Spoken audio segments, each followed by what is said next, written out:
favorite show. It's Donkey. You ain't a captain of nothing but a sinking ship. Don't do this to me, Harry. The Ohio State. It's Ohio State. What do you mean, the?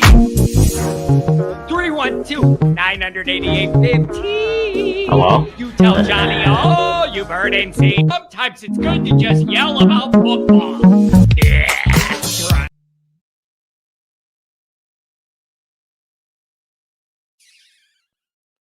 Well, folks, welcome in. Welcome back. The worst case scenario is upon us. The absolute worst case scenario is upon us. It is our reality.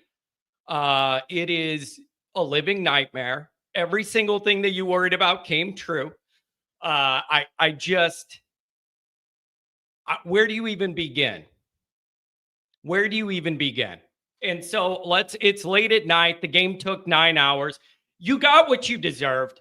Can we be honest about that? Notre Dame didn't deserve to win. You got what you deserved. You got the result you earned. You got the result you earned. Congratulations to Elko and them guys playing hard, getting this win. You didn't deserve to win. This is question everything. Question everything, you guys. This is tough. This is tough. You are 0-2, and I don't care. Don't tell me, oh, you better just relax because one of them was by 1 point and the other one was by 3 points. It's not that bad. It's real bad. It is worse than I ever could have imagined. Not only are you 0-2, but the parts of this team that used to be your rock are getting worse every week. You're 0-2, and the parts of this program that you've relied on for years are getting worse. They're regressing. It is astonishing. I'm telling you, oh, Jesus, take the wheel on this one tonight. Take the wheel. You question it all. I can't tell anybody not to question anything you want to question. When you do this in the first 2 weeks, it is totally fair. Question everything. It's all fair. And I'm not going to, I have nowhere to go to sit here and say it isn't that bad or take it easy. No, everything's fair game. It's BVG 2.0. You got a guy that looks all confused on the sideline with the defense, and you don't make plays and you don't get pressure, and guys are always open. And offensively, you looked somewhat better with the line, but in short yardage, it's a problem. The reality is, you guys, Notre Dame's they're not good.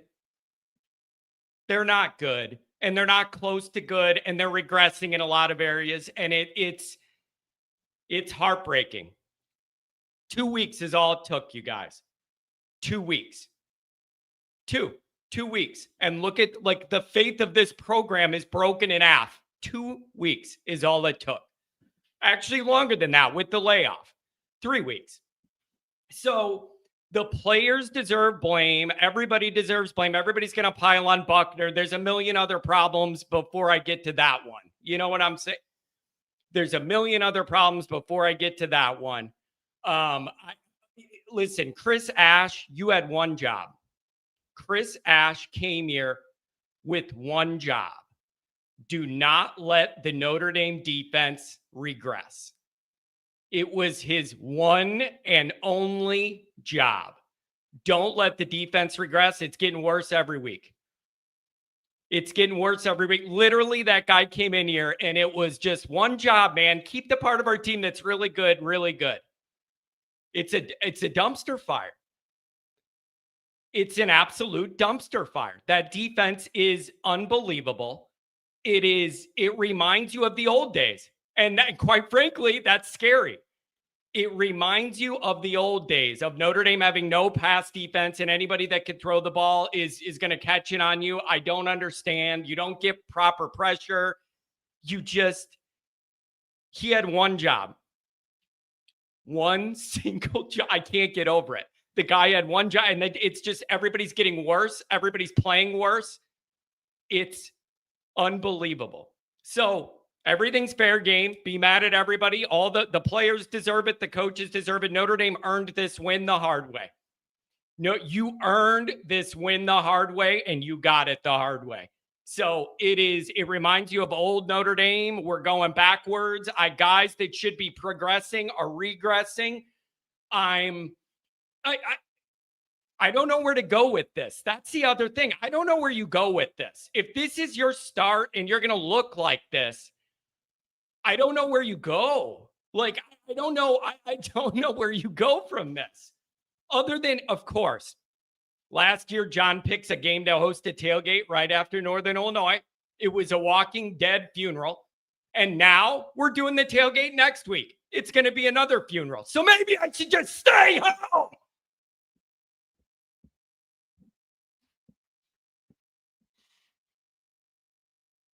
And you got a young quarterback trying to find his way, right? You got a young quarterback that's probably a little overwhelmed, and he's trying to find his way, and he's trying to do the best he can. Is he perfect? No. Is he making learning mistakes? Yes.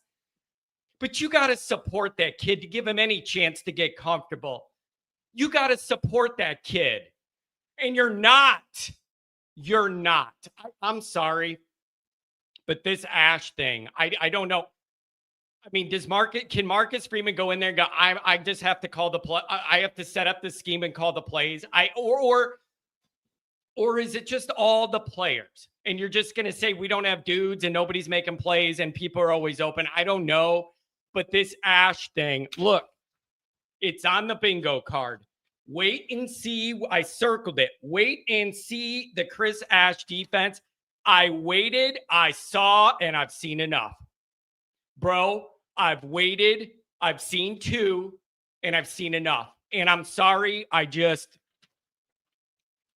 handle looking at that guy. He looks like, what is the weird guy in the office? Andy from The Office with the he's bugging me. I don't like looking at him. He always looks confused and overwhelmed. Uncle Al was always at least calm. Even if things were going bad, Al portrayed calmness. This guy looks perpetually confused like BVG, and I really don't like it. I really don't like it. So you got problems all over the place. It's fair to question everything.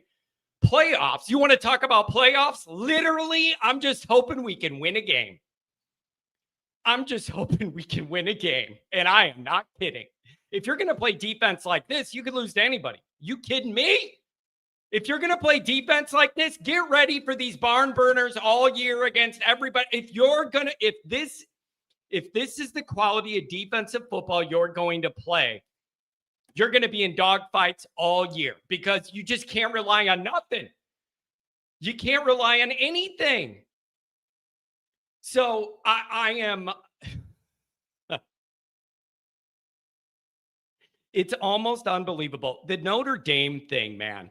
Every time you think you've seen something that's going to break your heart that couldn't anymore, the next bad thing happens. It's pretty unbelievable. It's pretty unbelievable. You had Marcus 10-man against Ohio State. You had Northern Illinois. You had, and then you have this Miami ending, and then you have this. It's just every time you think you've seen it all, it's just, there's some positivity. John, it's not that bad. The rest of the schedule lightens up. If you're going to play defense this way, I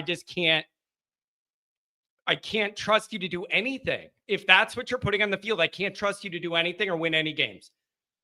And the other thing is you got off to a great start.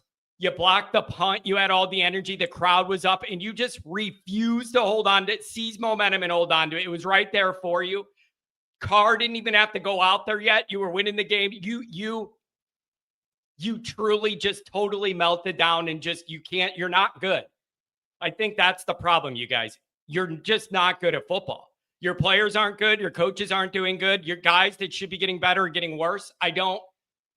It's a real problem. And I'm just, the other thing is I'm done with the promotions and the TV shows and the pricing going out the roof. I'm done with the cartoon logo on the shirt. Anybody notice the second you switch to a cartoon logo with no Dukes, you play with no Dukes? I'm just saying, I noticed it overlapped with that. The second you decide to do that, you play soft. I don't know who you blame, and I don't know how you fix it, because there are big problems, man. Yeah, I got ESPN, the stats on the other one, 360 passing yards. I can't handle it. I absolutely can't handle it. It's almost unbelievable. If you told me Notre Dame would start out 0-2, I would have said, super chats coming up, calls coming up. If you told me Notre Dame was going to start 0-2, I would have guessed pretty decent defense, O-line, okay. But I would guess the young quarterbacks making rookie mistakes that you can't overcome. That's what I would have thought, you guys. If you said Notre Dame's going to start 0-2, I'd say, all right, I figured the defense would be pretty good. O-line, I don't know, but holding their own. And I bet Carr throws a few pick sixes or something bad, and he's a rookie and he's learning. I never would have thought that the problem this team would be so bad because of is your entire defense and the offensive line. You have real problems, and it's got to be coaching and it's got to be players. It's everything. Somebody said Christian Gray must be related to Gary Gray, his long lost brother, and the gene pool passes down.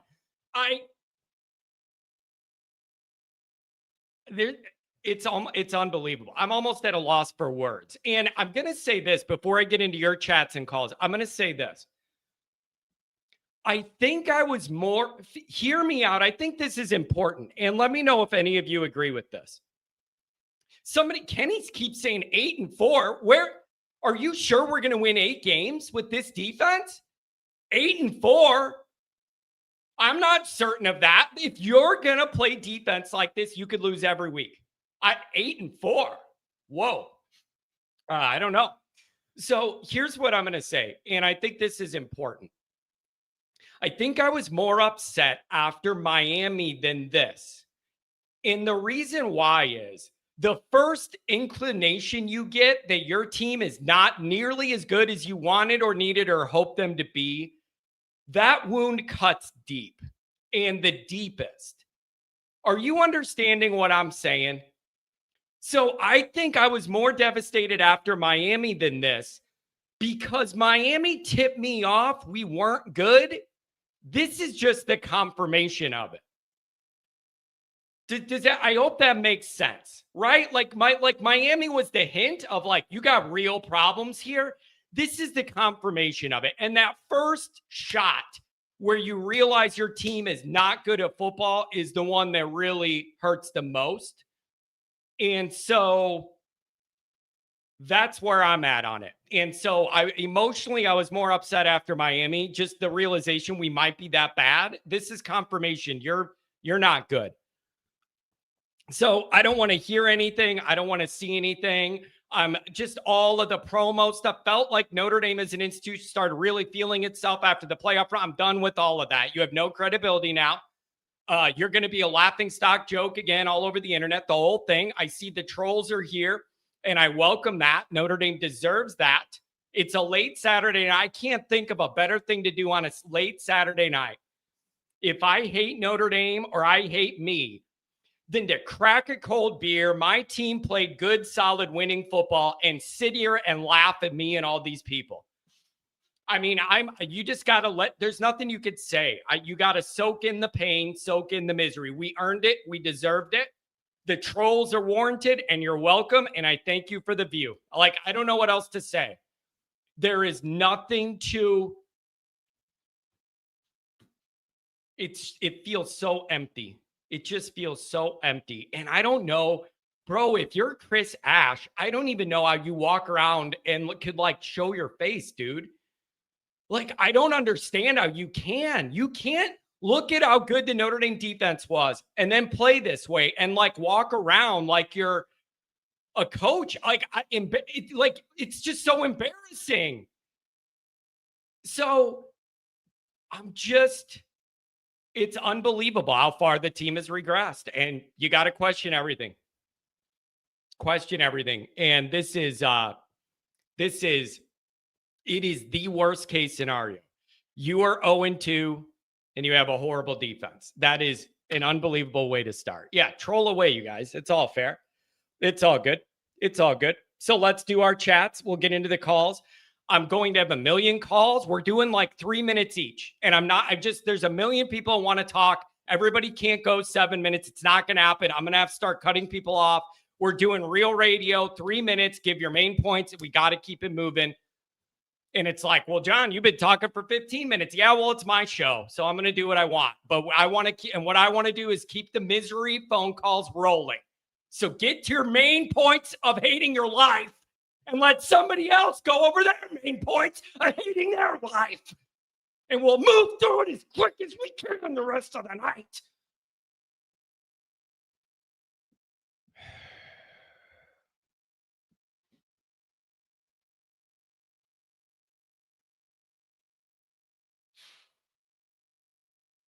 $5 holler, wandering data.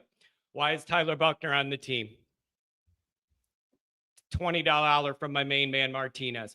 Love them when we win. We'll love them when we lose. Great game. Love you guys. Onward Notre Dame. I love you too personally, but this team, not so much. Not so much. CJ Adler, thank you very much. I noted the area code. $2 holler. Chris Ash should be the coach. Buckner better not see the inside. This poor kid, man. Life just doesn't get any easier for him. Wandering data, $5. This program is not interested in winning. If it was interested in winning, Tyler Buckner wouldn't be in the team. The program's a joke. You know what it is? It's the watch. He wouldn't have fumbled if it wasn't for the watch. You can't be out there playing football and have one of them watches on that tracks your steps, bro. I think the reflection of the lights in his eyes did it. $10 holler from Adam. You don't deserve to win when you put a defense on the field like that. Absolutely. $50 holler from Donnie. I can rely on him whether we win or lose, whatever happens. Turo, $20 holler. Oh, this is going to be a long one. James, 443. Yeah, you and everybody else wants to get in as quickly as possible. 21 can't play at this level. Yeah, there's a bunch of guys, man. And the other thing is, remember when the quarterbacks were struggling in camp? And then the reports were nothing to worry about here. The Notre Dame defense is flying all over and there's nowhere to throw and no windows. And the defensive front's getting pressure and there's nowhere to throw on the back end. They're all over. All righty then. $5 holler from the Chief. Please tell me more about the great place your boyfriend, Free Pass, has this program in. Respectfully. Yeah, that's respectful. Just a comment. Passive aggressive under the radar slur. No offense. That's like when you say something really offensive, but you're like, no offense. OSU 23 all over again. 3rd and 16, dropped interception. It's amazing. It's amazing. Andrew Gilmore, what's going on? $10 holler. Heartbroken for Tyler. Yep, you won't forget that one. But Notre Dame didn't deserve to win this game, regardless of Tyler Buckner. They just didn't. They didn't deserve to win. You can't play defense like that against a real team and think you earned a win. That offends my football sensibilities. You did not deserve to win this game. You don't get to play like that and think you're entitled to a win. It doesn't work that way. Dante, $20 holler. Buckner should be on practice team, and even then, he should practice riding the bench. Man, I got a lot more problems than just him. I really do. $5 holler from Brendan. Wonder what lesson Freeman will have from this loss. $10 holler from Nikki Dean. I'm the first to say it, fire Ash. Oh, boy. Look at this donation amount, $40.41. The irony's killing me inside. Chris Ash is Marx's fault now. Gray should sit forever. Anybody who blames Buckner is going to have to deal with me. I love you guys. $2 holler, Marcus. Fraudman. $5 holler. It's so Notre Dame to have finally found our QB and the defense regresses. The number one thing entering this year that I said was, what you got to prevent from happening is the offense takes a step forward, but the defense regresses, and then you end up in the wash somewhere in no man's land. like you have a young quarterback, maybe you'll be able to throw it better, whatever. The O-line's got to get a lot better for any of that to be like what I want it to be like. But that was the one thing you had to avoid is the offense takes a big step forward, but the defense regresses and it leaves you in a bad spot. It's exactly where you're at. You're not good at all. You're just not good. You're not close to good. That's the thing. It's like there's not good, but you're not even close to good. You can't even see good defensive football from where you're at. $10 hour. I don't know how Chris Ash literally like clocks into work. I would just be so embarrassed that I took this vaunted Notre Dame defense. It did this to it in months. And I know you lost some talent. That's legitimate. You lost some upperclassmen, reliable talent, but that's not an excuse for it to drop to this level.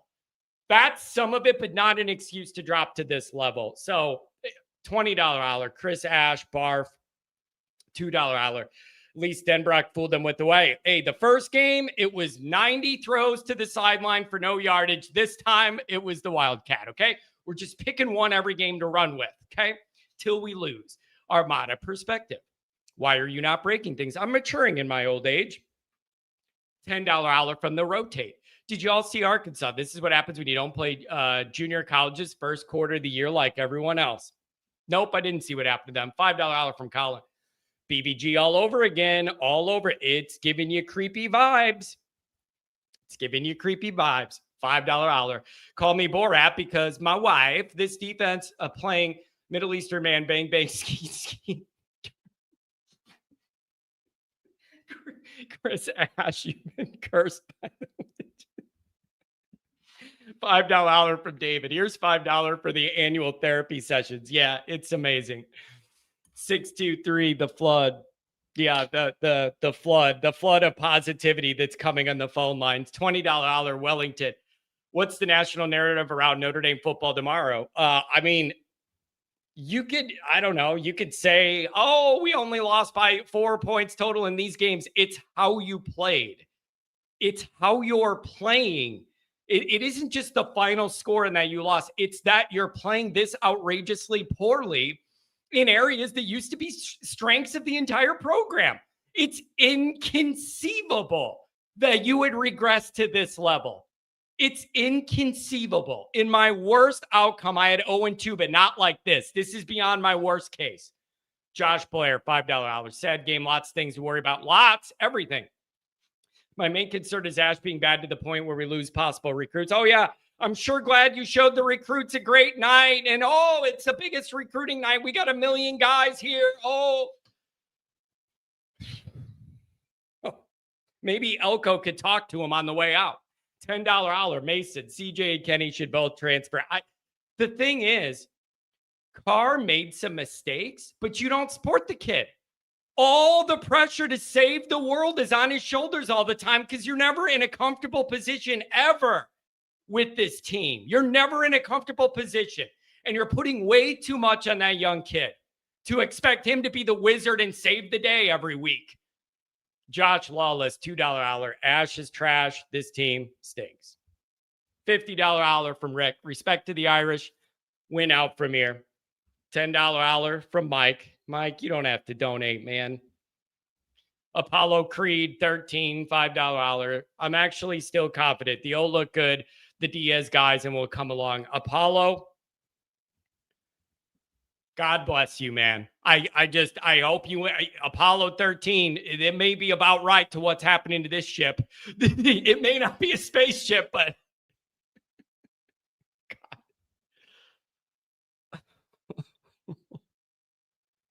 $5 hour from Milan. Is it Freeman a defensive-minded coach? This is on him as much as Ash. We need a coach, not a lip-biting cheerleader. Everything is fair game. There's nothing you could bring up to question right now that I could be like, no, that's out of bounds. You can question everything when you play like this. $2 hour. We will be ranked. Yay. I hope we're 23rd. $5 hour Callahan. Let's move the QB out so they absolutely know we're running. Also, let's throw deep on second and third. Unreal dumbass coaching.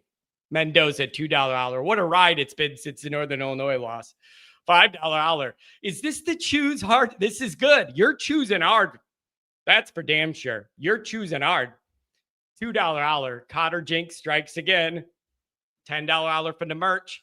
Our defensive coordinator looks like a Muppet, and I don't know how Notre Dame works with playing man coverage. John, I hate being a fan of this team. That is fair. $10 holler from Jason. No comment, just misery. Scored 64 points in 2 games and lost both.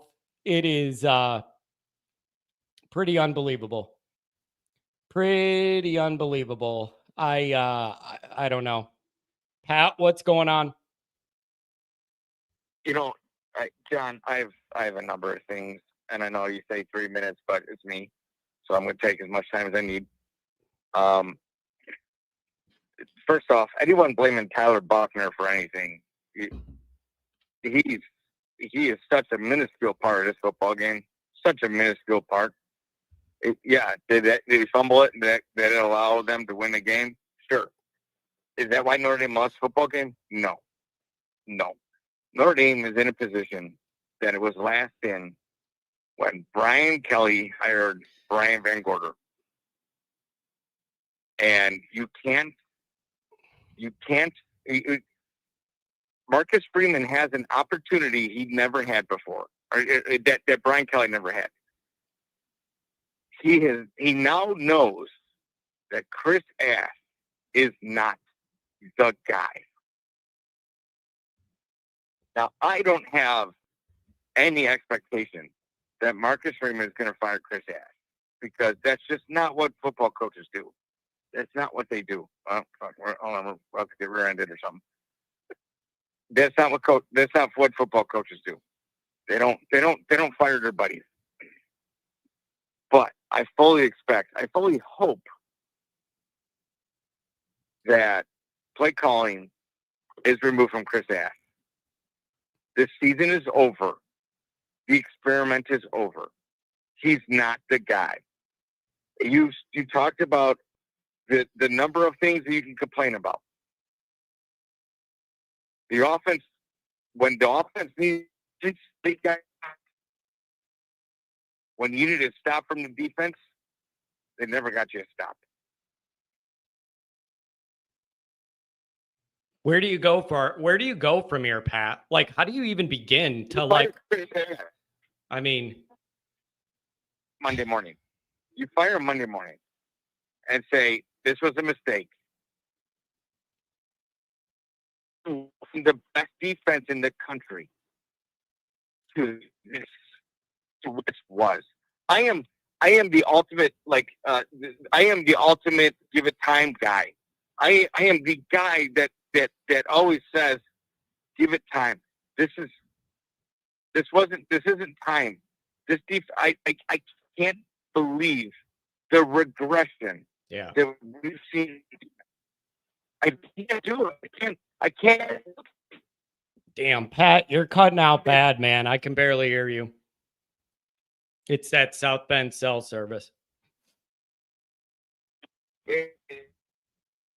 Pat, I did not mean to hang up on you. Your phone is completely out. Can't hear you at all.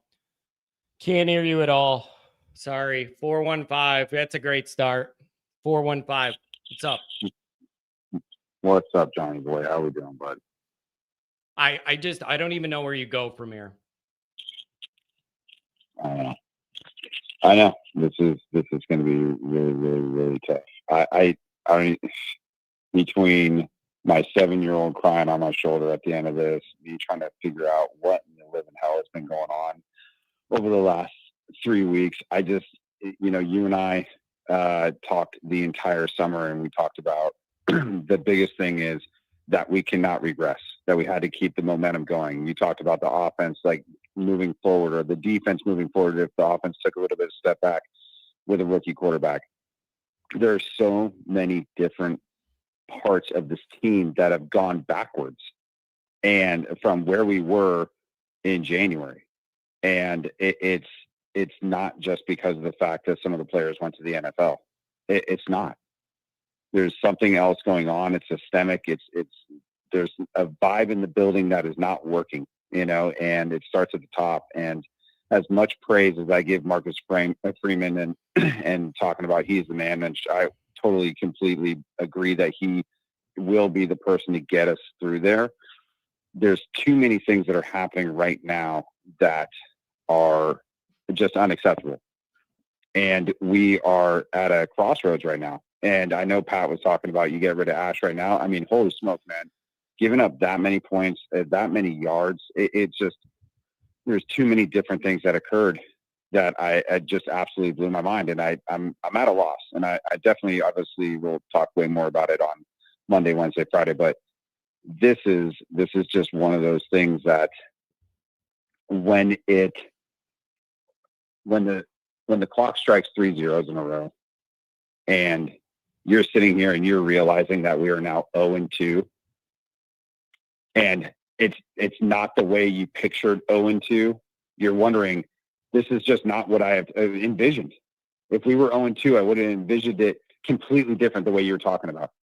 And it's mind-boggling. So I'm sure the majority of our fan base is going to be calling in and talking a lot about, different plays here or there. There was holding calls. There were calls that weren't called.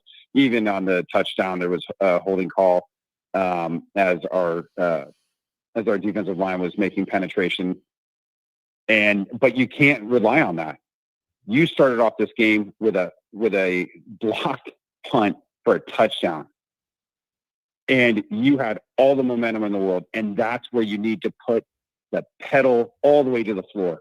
You need to step on them right away and make sure that they understand that there is no coming back in this game, that the game is already over. The fight's already done. And we didn't do that.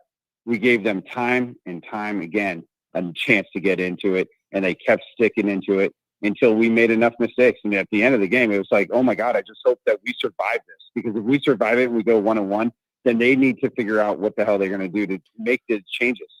So I'll ask you the same thing I'm going to ask everybody on the back end of their call. What do you do next? How do you come out of this? I think that's the thing tonight. Give me what you think, and then I'm going to ask you, where do you go from here? Because this is bad.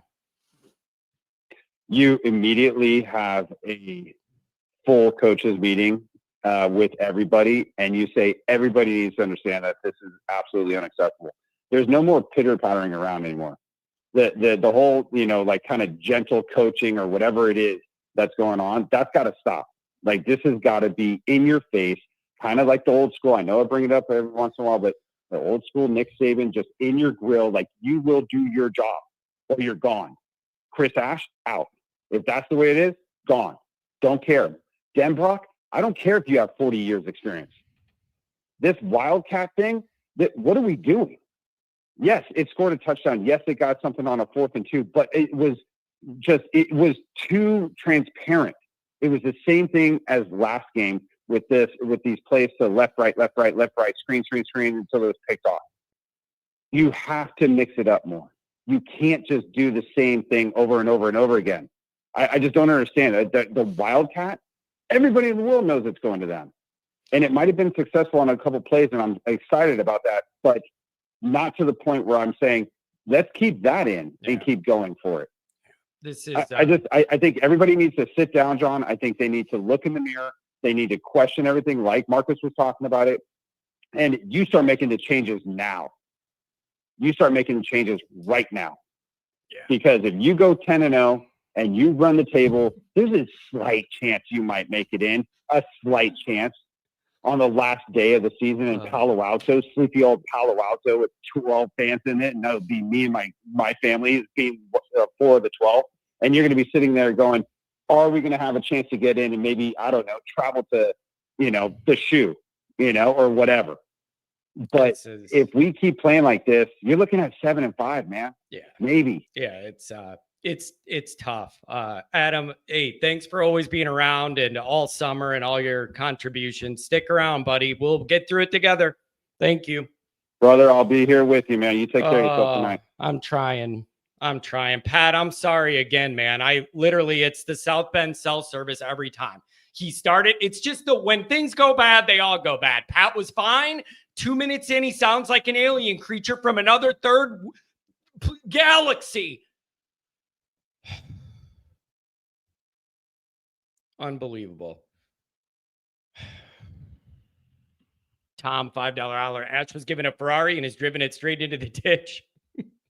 $2 holler Lee. It's good being the king, the number one team. Yeah, good for you. Ohio State's good at football. $10 holler from Jacob for the therapy charity donation. John, before creatine, could have logged a snack before these guys sniffed the backfield. Dude, there's so many problems. I don't even know where to start. $10 holler Micah, not trolling. 10-2 ND. An ND that purposely avoids playing conference title simply can't get in the playoff. You can troll all you want. I'm not playoffs. I can't even believe people are talking about that. I literally just hope we can win a game. Cue the Mora. $5 for Pigskin Pete. By week 10, you're going to be doing a show for McCaskey. Yeah, it looks like me and you both, buddy. Maybe we could share one on the way out. Save some funeral bills. $2 holler. Houston, we definitely have a problem. $2 holler, John. Ask Moron. Ask why Bowen one-on-one versus tight end, but not KVA. Because he points a lot. $2 holler from Omar. I'm really sad, but you're still answered. Thank you. That's what I needed to get through the day. That's absolutely what I needed. Andrew, what's going on? 224. Hey, man.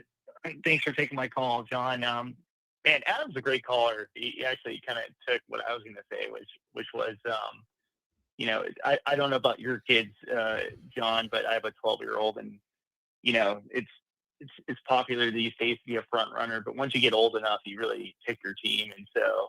This, I think, was the hardest. My 12-year-old ever took a loss, and it's like, welcome to Notre Dame football. Welcome to be a lifelong fan, right? Yeah. Just, man, we really hoped we hoped it would be so different for our kids than the last 25 years you and I grew up with this team. It's just, man, Andrew, this is so much below even when I had the worst case scenario in my mind. This is so far below even the worst case through 2 games. That's what has me messed up, man. You have real problems. It's so, man. I moved to Chicago from San Diego 10 years ago. And it was during the 2016 season. And I hate to even bring that up, but is this not echoes of the 2016 season? I remember, brutal opening game loss. Didn't it just feels it? Yeah, I was gonna say it had those Texas vibes of a track meet with dumb stuff and nobody's playing good defense, and it's just that's not when Notre Dame's at its best. That's not how Notre Dame's brand of football presents, and I just have a real problem with it. Well said. Yeah, track that was like a track meet, wasn't it? Because I was texting with Mark with glasses. He's just a great guy and stuff like that. And I'm like, man, this is like Hagler Hearns, fight. But no, it really, to your point, it really was a track meet. It's like Notre Dame being from the north, you don't want to be in a track meet, right, with the Southern team. It's just really a gut-wrenching loss. There's just no way to. Andrew, do you understand when I say that in a way the Miami loss hurt me more because the first cut that lets you know you're not as good as you need to be and you really think that you're not as good, that digs deeper to me. This was confirmation, but Miami hurt me more because it was okay, we're not nearly at the level I want us to be at. This was confirmation of it, but the first cut kind of stings me the deepest. Yeah, I get where you're going, but to me, why this was such a painful loss was, again, it's like, what's up with Freeman? Again, you lose on the last, essentially the last play of the game. You got 4th and goal from the 10-yard line, and you lose it like that. Unfucking believable. How is it that you lose on a one-on-one situation with your linebacker covering a tight end? It's just and I want to apologize to your chat. I'm from Rutgers, or I wasn't smart enough to get into Notre Dame, and I went to Rutgers, and I sort of defended Chris Askins of how bad the Rutgers program was, but this defense is a freaking joke, man. And how in the freaking world? So okay, Andrew, I got it. Bowen covering the tight end at the end. This is just shocking. disgusting. I got it. Yeah. I mean, where yeah. do you go from here then? I'm going to finish every call by asking everybody on the back end, how do you even begin? Where do you do from now? Like, where do you even go? Is it because, Andrew, you know what I'm not here for, man? I'm not here for you maybe beating Purdue and then everybody's acts like everything's fine. That's going to be the next thing that's going to piss me off. It's like, oh, you're going to beat Purdue and then that means your problems are going to, no, you're probably going to beat Purdue, but they don't have dudes. And the next time you play a team with dudes, this is going to happen again. So that's going to annoy me too, even if they win, because it's like fool's gold in a way, but like it would mean more if you were 1-1 or 2-0. But when you're 0-2 and then you beat them, it doesn't mean things are better. It means they don't have dudes.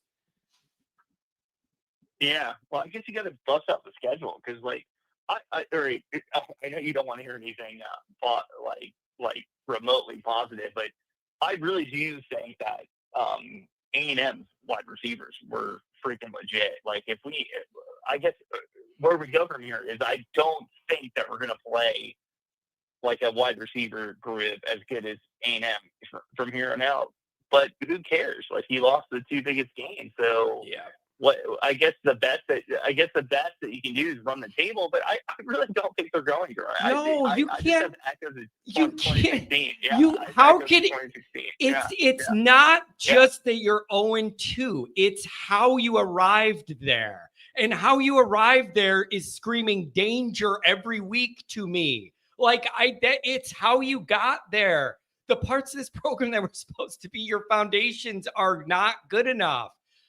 I'm at a real loss, man. Anything else on the way out, Andrew? I would just agree with you that, like, you started really well. Like, it's shocking that you can lose a game where you start the game by blocking a punt for a touchdown. Like, everything is going your way and you still freaking lose the game. Like, it's echoes of 2016. It's like everything that can go wrong is going to go wrong. The one thing that, no doubt, I'm crapping on Ash like he stinks.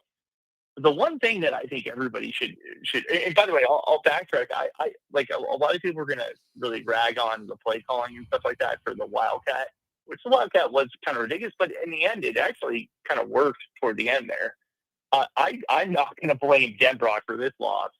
Denbrock scored 40 plus points. Like, you cannot blame the offense for this loss.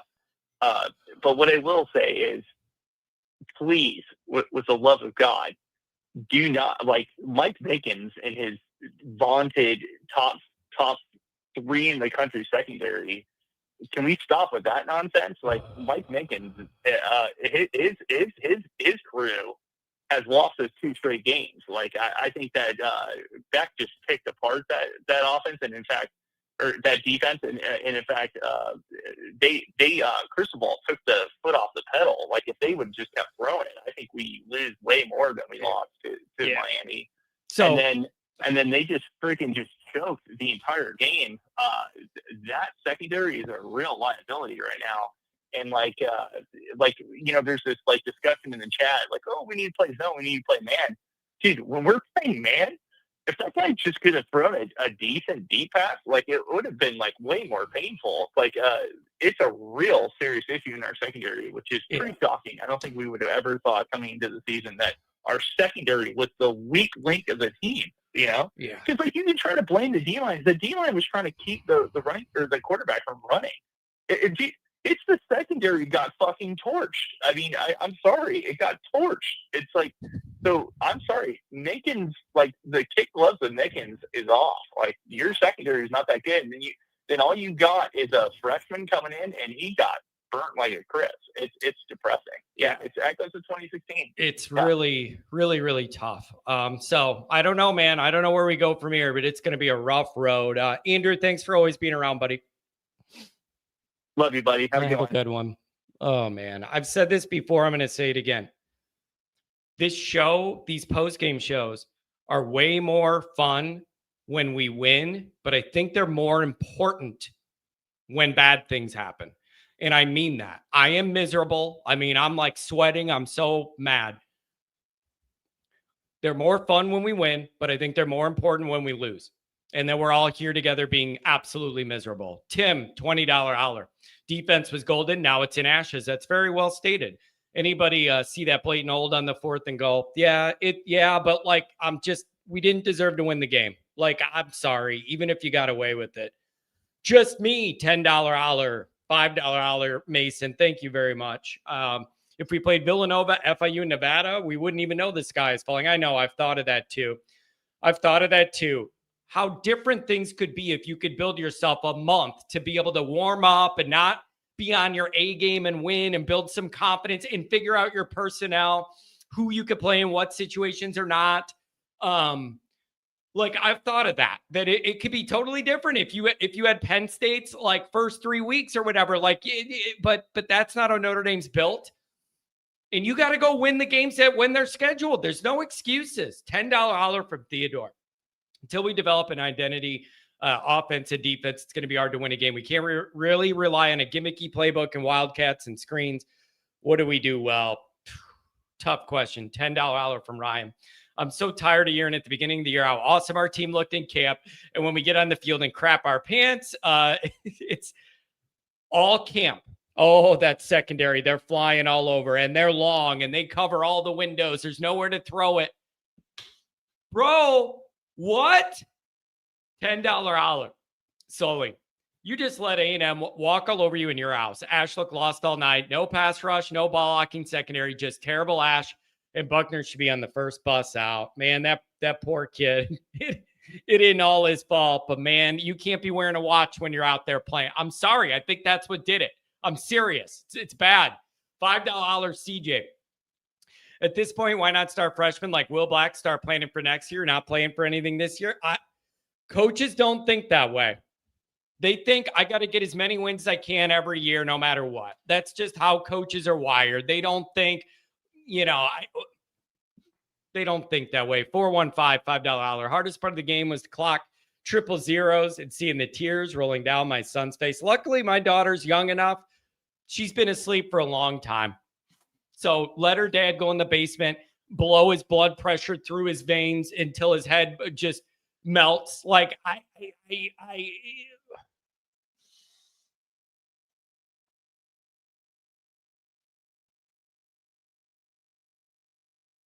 it's just so much worse than I ever thought it could be at 0-2. Even at the record of 0-2. Even at the record of 0-2. It's so much worse than I thought it could be. Like, dude, this team, it's going to put us all in senior living when we're like 45. It's really rough, man.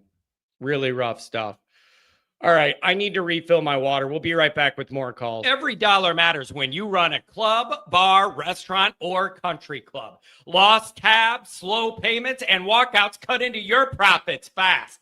That's why venues trust the City Cheers app. With City Cheers, guests can receive promo details for your upcoming events and open and close their tabs right from their phones. Payments are instant, your walkouts will drop, and your team saves time with fewer card runs and less hassle for everybody involved.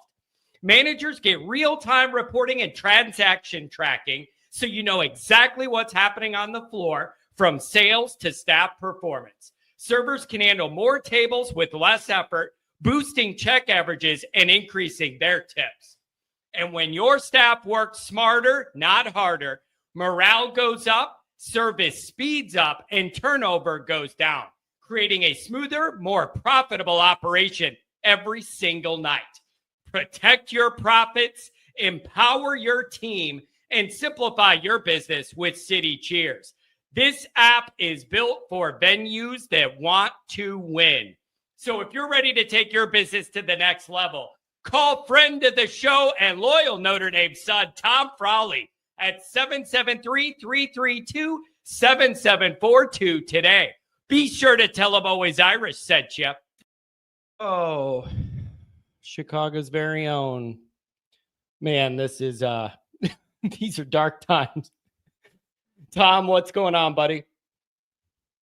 Well, I got some notes that I took throughout the game. All right. And Can we watch the F word? I just try, please. Thank you. No, there won't be any. I'm calm. It's just you have to look at this pragmatically. Okay, so when you start from last year, right? And what are the integral parts of the team that we lost? When we lose Riley Mills and Howard Cross, and I didn't realize how good they really were last year until I saw the stench that is on this defensive line, right? And then you take away obviously Xavier Watts. Those are three big. That's the quarterback of the defense. Now, I want to know what's going on with the coaching staff where they can't see that absolute drop in talent that they told us was going to be all fall camp. They sold us a bill of goods, and I'm angry about that. But I mean, and then the offensive line. I'd love to have Pat Coogan and Rocco Spindler on this team. I'm telling you. This is very... Now, also, you look at the offense that was run last year. Denbrock ran that offense because he knew what he had in Riley Leonard. Now you're starting all over with a brand-new quarterback that's getting his legs. And some of the balls that he throws, I mean, he demonstrated it tonight. He can put some... I mean, he's got great touch. He's got great presence, but he's still learning, right? He makes mistakes. So you're minus the Riley Leonard. You're minus Xavier Watts. You're minus Riley Mills, Howard Cross, and what they really meant to you. And then you go see this Drake Bowen. Did you hear the comments on Mike Elko when he was being interviewed about the last play of the game? He knew that they were going to go one-on-one. He didn't mention his name, but he knew he had a one-on-one with that tight end. And the chances were fantastic that he was going to make that catch. You have no shutdown capabilities. It's I mean, the bright spots are KVA, Triori, Junior Tillamook. They played well. I don't know where the rest of these guys are. And then you ask the question, where do you go from here? Well, I'll tell you what. You've got to really, like 415 said, you've got to have that big coaches meeting and the come to Jesus meeting and sit down and break everything out and say, what are we doing here? Because obviously this is not working. I wish they would have gotten a little more of that in the preparation for Texas A&M. But, you know, you come out with that great charge on the block punt. It gives them great momentum, and it gives them great juice. And then the air went out of the bubble again because they have no rush whatsoever. So your core offensive linemen are not playing well, and you're certainly not getting any kind of a rush. And you're not going to, I mean, my God, how many times are you going to have to look at that going over the middle? Just going, they were burning us right over the middle. And they still hung in the game. I mean, thank God for Jardanian Price and Jeremiah Love. I thought Carr played pretty well outside of some of the mistakes, but the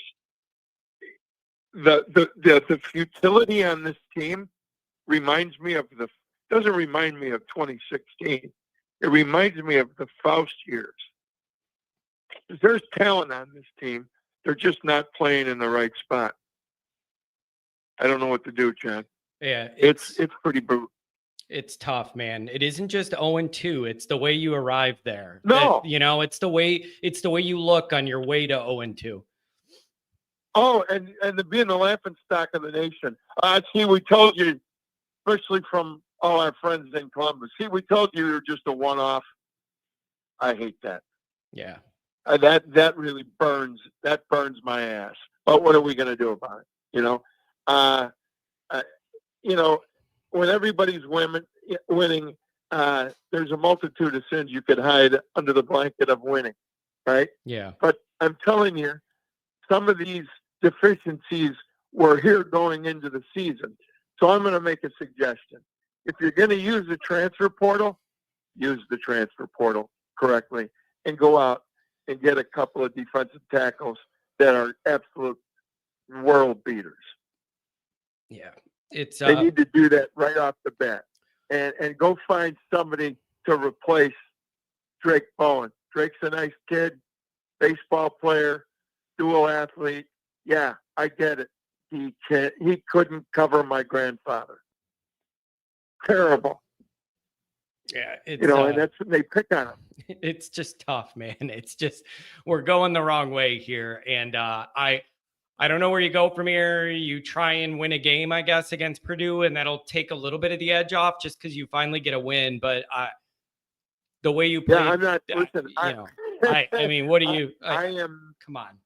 I am not counting on that. I'm not counting on that. So the other thing is, how soon is it before he loses this team? Yeah. Before the team just is off. Screw it. Yeah. There's no chance we're going to get into the playoffs right now. It's, and not that I'm talking playoffs, not yeah, that anybody I should be know. talking about playoffs, but you know how kids are, and they're going to have that. They're human beings, and they're going to have that reaction. So he's got to go out and win immediately. He's got to win that Purdue game, and then good luck with Boise State and Arkansas. Yeah, it's tough. It's tough. I'm telling you. Yeah, well, when you play defense like that, I mean, anything can happen. Yeah. So you just anything's possible. So I don't know where we go from here, Tom. But hey, thanks for always being around. And I know where we're not going, and I just tell all the ball busters out there, we're not joining a conference. So stop breaking our chops about it. Yeah. Okay? yeah, it's We're not joining a conference. God, they drive me nuts. Tom, All right, listen. hang in there, man. I love you, buddy. I And am. hang in I there. love you too. All right. I'll talk to you. Try and have a good night. God bless. Go Irish. Thanks, We'll see you later. Tom. Thanks a lot.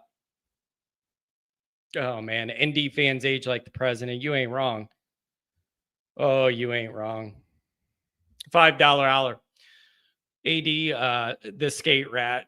AD should give Freeman an ultimatum. Fire Ash tomorrow, or you're both fired Monday. Thanks for nothing. Waste of my time. Waste of the talent. Waste of my life. Waste of a season. It just doesn't work that way. $2 hour. Boycotting ND. I'm not watch them waste this talent. $25 hour from Flanner. Question everything and everybody. It's absolutely fair. Just me. $20 hour. I'm genuinely curious. What kind of 0-2 would have made people feel better? I'll give you an example. I'll be as honest as I can. I'll give you an example. If you were 0-2, but the defense played Notre Dame quality defense and the O-line was okay, not something you complain about or brag about, but somewhere in the middle, right? But you just saw your young quarterback making rookie mistakes that he'll grow out of. I can live with that. I would be miserable and frustrated or whatever, but in a very different way than I am now. That would be different. It's like, okay, you still got the core of the program, the good defense, and the O-line's hanging in there, and the young kid's making some rookie mistakes, but I'm confident he'll learn from that and won't do it in a year or two, right? But to lose these games and what you've come to rely on are the worst parts of your team is inconceivable to me. It's a total operational program failure. Total failure. 859, what's going on?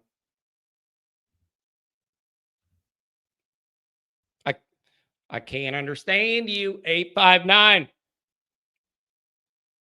Johnny, What's going on? I got a couple things, man. Okay. Where do we go from here? It's a good question. I don't know. I mean, I guess you just hope you beat Purdue and that like tamps the Flames down for a week. So you're coming off a win. Like, I don't know where you go from here. Big picture, I don't know.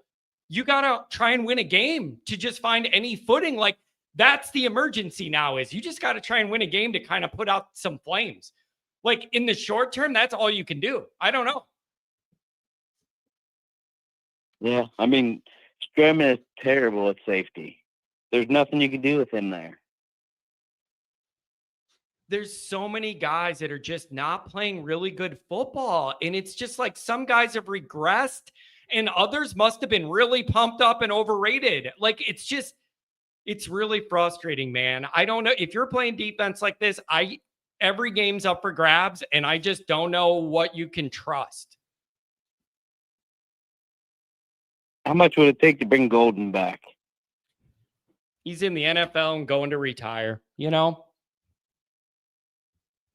It's Chris Ash had one job, man. He had one job, and it was don't let the defense regress. That was literally the only thing he was tasked to do.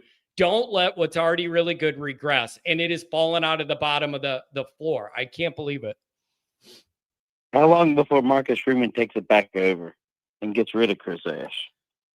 I don't think you're looking at a scenario in the modern football world where he's going to fire the guy or something. But like behind the scenes, could I see him taking more control? I think that's a lot more realistic, right? I don't think this is the thing where you fire the guy. I don't think Notre Dame would do that. I don't think Freeman would do that. I think maybe he tries to get more involved. I don't know. Maybe it's time to move him up to the press box and let Freeman be the sideline coach for the defense. Well, you just have so many issues here, man. This just the way it's schemed, the way they play within the scheme, wide open passing combined with not getting enough pressure is just a deadly combination. It's just you're not very good at football.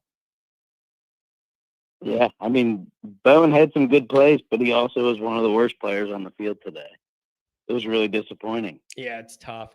You gotta KVA just can't come off the field. Like, he just needs to be out there. He's one of the only guys that's flying around and makes plays.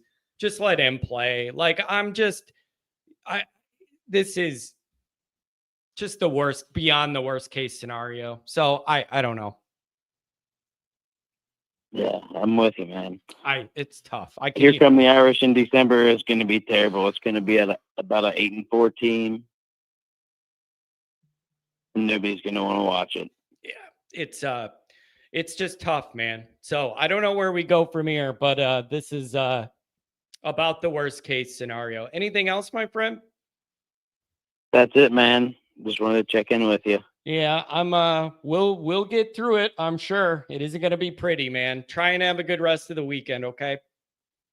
You too, bro. Thank you. Have a good one. Oh my word. These are tough times. WPP, what's going on? Hey, John, it's Pat from West Palm. Thanks for taking the call. No problem, man. Well, what do you think? I thought we'd win this game, so I was wrong about that. I have to bring something up because I hope I'm wrong. But did I see Buckner and Minchie laughing on the sideline in the final moments of that game? Did you see that, John? I did not see it live. I was setting things up, but I did see messages about it. But I did not see it personally. But when I came back after setting up in the other room in the studio, I did see that. So everybody in the chat saying, yes, you did see that. Let me tell you something, John. The best way to destroy morale in any organization is to convey the message from up top that it's not a merit-based system, that hard work doesn't matter, and that results don't matter. The message coming from Marcus Freeman is that KVA's hard work and his results don't matter. He's going to play Bowen anyway. That's called favoritism. That destroys the motivation of a team because the message is the coaches don't give a rat's ass. And how do you know the players now believe that? They're laughing on the sideline when their team's getting beat and they're losing the game in large part because of a horrific blunder. The very guy who made the blunder is laughing. John, this is a disease that has now spread through the Notre Dame football team where nobody cares because the people on top don't care. You can't run Drake Bowen out on 4th and goal with the season on the line when the more athletic linebacker, KVA, who could run down that Aggies quarterback if he tries to sprint like Vince Young for the end zone, right? KVA could run him down, or at a minimum, KVA can cover the blocking tight end for Texas A&M. So what we have here, John, is it's no longer a merit-based system in Notre Dame football. The players don't care because the coaches don't care. And it's disgusting. So I got to hang up, John. My blood pressure's going too high. Thanks for taking the call. I really appreciate it. Hang in there, buddy. Hang in there. We'll talk to you. Oh, man, this is... You know how I know it's bad, you guys? When people aren't even like yelling. Do you get what I'm saying? Like, that's how you know it's bad. When people are done yelling and they're just so distraught that you're not even yelling and going crazy anymore. You're just whacked out. Like, I just $20 holler from Chris. Just fix the pass rush, the D-line, man coverage, zone coverage, defensive coordinator, PAT holding, and ability to convert on 4th and 1. We'll be back in shape in no time.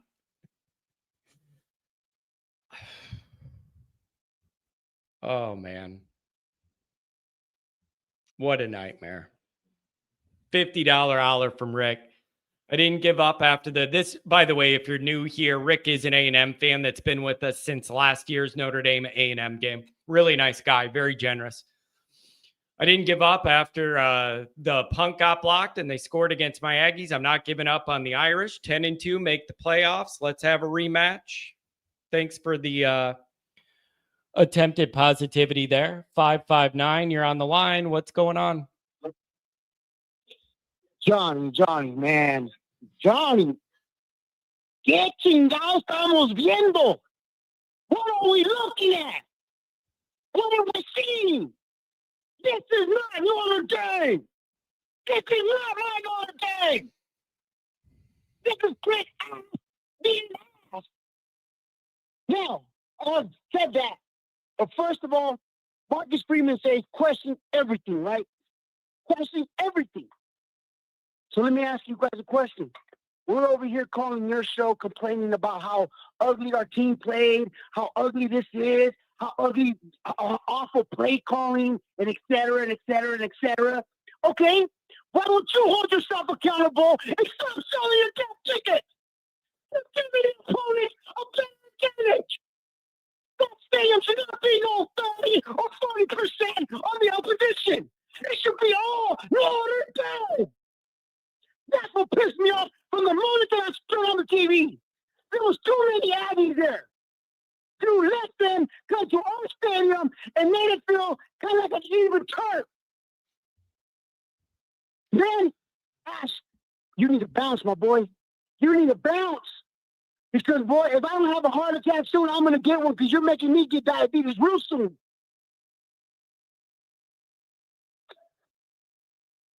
Sorry, John. Right after I said everybody that people were like beyond yelling, then I brought you up. So I'm glad you mixed that up real quick. Good to have some it's good to have some raw anger in here. It's just because we should be angry right now. Yes, I'm heartbroken. I'm devastated. My son went off. My oldest son, man, my 21-year-old like that. Can I take a shot? For sure. Take one for me because I can.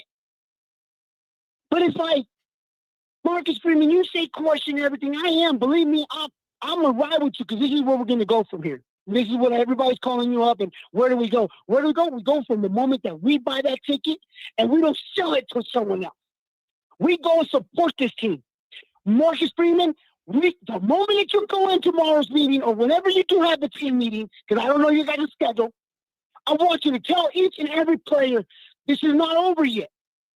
You got to believe in yourself and question what do you do to perfect it. And I don't want to see these good Samaritan kids on the sidelines anymore. You need to bring some kids with hunger. You need to bring some kids with some dogness in them. You need to bring some kids that, you know what? While you're down, I'm going to pick you up because I'm going to show you what a struggle is. Because a lot of them don't know what a struggle is. A lot of them have it too easy. A lot of them going to become 4,500 and et cetera. None of you going to be like the gutter like some of us are. None of you come from the ghetto. None of you just come from hardship. None of you do. So find those players that when you give them an opportunity, they're going to maximize it. And if you're going to use a portal, you're going to bring the best talent on this country to play 1 year of football for Notre Dame.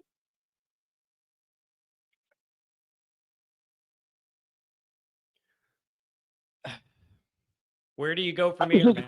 John, I know, man. It is. no, I'm not. It's beyond I'm just hurt, John. I'm hurt. it's beyond the worst case scenario. Quite frank, it is. It is worse than even my lowest expectations of how we'd be at after 2 games. It's very concerning. You have real problems here, and I don't know why, and I don't know exactly how we got here, but you have real problems here. Look, I'm not giving up on this team. I'm not. Because I know each and one of them are going to look at themselves in the mirror. And before you point the finger at everybody else, you have 3 other fingers that are pointing right back at you. All right? So don't point the finger at anybody but yourself, players. Right now, don't worry about the noise. The noise is going to get louder. Yes, we're going to be pissed because we love our football team. And we have every reason to.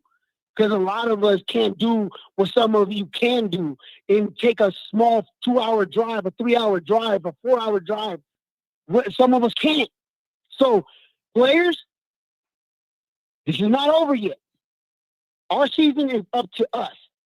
We need to go in there, practice, and question everything. And I don't care if Marcus Freeman has to let go of Chris Ash already, which I don't think that's going to happen. I don't even know how he's our defensive coordinator. I just want to know, is there a booster that's involved that made Marcus Freeman hired? That's the only justification that I can have right now for Marcus Freeman. But if not Marcus Freeman, own it. Marcus Freeman, this is your hire. You own this. You own these 2 losses. You understand why we feel the way we feel? Because we have faith in you, Marcus. I have faith in you. God damn it, I love you, Marcus Freeman. But you got to get your head out of your ass and look at what the hell is going on. And if we have to have Mickey or someone else get elevated as an interim defensive coordinator, then that's what we're going to do. And players, you ain't starting until you earn it. Until you show us what it is earned. And the next time I see a son of a gun sit on the sideline when we're losing and they're laughing their ass off, they're off the team. Not a moment of GGG and ha ha ha la la la. Dude, you cost us the point that gave them the game. And John, thank you for having all of us caught and let us vent. Because I know I'm a mix of emotions of anger, sadness. My heart's broken. I don't know if I got diabetes already, but I got something right now. You know what I mean? And it hurts me because I had, and I believe with so much talent that we have, there's no reason for us to be playing so despicable, so idiotic, so like, dude, they look like they're so lost in this stupid defense. Stop making this like a chess game. Just let them play. And if they lose by playing the best, then it is what it is. You brought them to play bump and run and man up and let them do that. And Grave, you can't cover nobody in reality. And we got a problem. We really do. But you know what? It's not over yet. Well, let's you gotta put it all together and beat Purdue and try and feel a little better about yourself while we look at the bigger picture, man. Hey, try and not let it ruin your life, man. Try and have a good weekend with the family. Okay? None of that. Canelo's fighting right now, so I'm gonna go watch the Canelo fight now and let's go cheer Canelo. And John, I love you. Thank you. Win or lose, I stand on business with Notre Dame and I stand on the paint.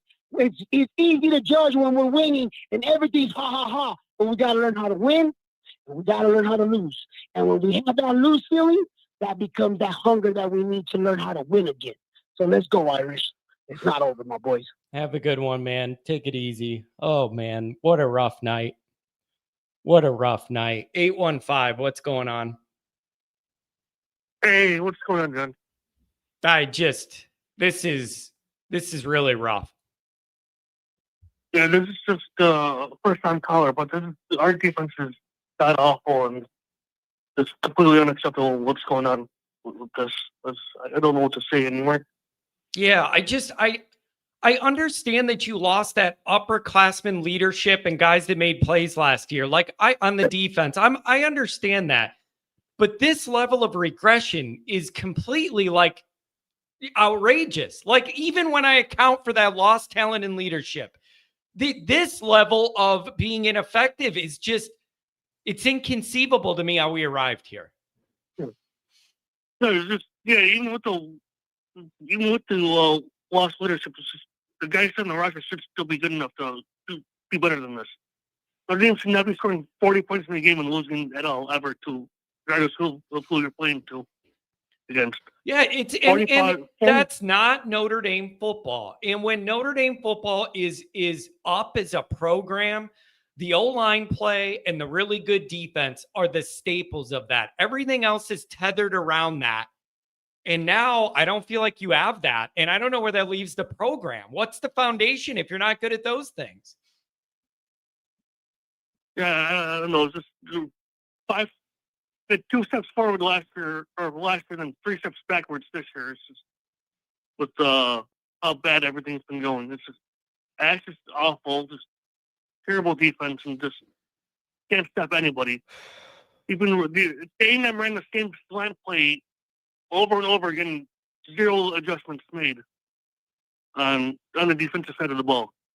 Yeah, I don't know how Ash didn't see that, but I was able to sit and watch the game on TV. But 0 adjustments on defense. Yeah, it's and so I don't know, man. Where do you go from here? What do? You just try and grind out a win against Purdue and hope things level out, and then you go to Arkansas and hope you win. Like what do you do practically?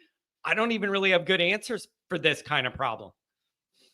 Just I don't know, different players in there. I don't know, just different designs, or I'm completely lost on what to do anymore. It's just baffling how the defense is, how this is looking so far. Yeah, I don't know. It's just fire Ash or. It's tough, man. They're not going to fire this guy, right? Like it's not going to happen in the middle of the season. It's just not.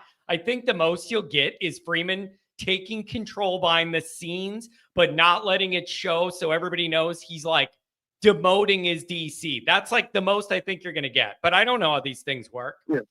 I don't know how these things work. Neither do I. Neither do I. I'll let you get to the other college. I'm just too pissed off right now to go any farther. But hey, man, I appreciate it. No problem, buddy. Try and have a good rest of the weekend. Thank you.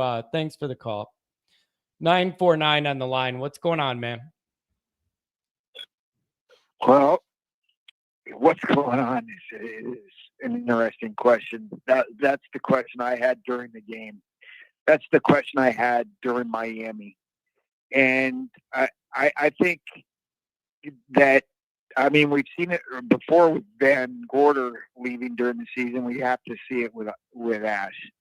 I mean, everybody's made every possible remark that they can. So I'm not going to go deeper down that rabbit hole. But, man, there's so much potential in this team. And yet we're 4 points against 2 very winnable situations to be 2-0. It's so frustrating. Everybody has the same frustrations. I get it. So I guess with that, what I'll do is I'll turn a little bit towards the positive to see if there can be. Granted, the way the team has played the last 2 games on defense, it's not likely. But I'm going to compare this season to last season just for grins anyway and for my own sanity. Last year, after NIU, everybody thought that the season was over. And we had an incredible run at the end, or from that point forward. Do I see that? No. Do I want that? Yes. So it's quite fathomable. And just look at what happened in college football today. We saw some very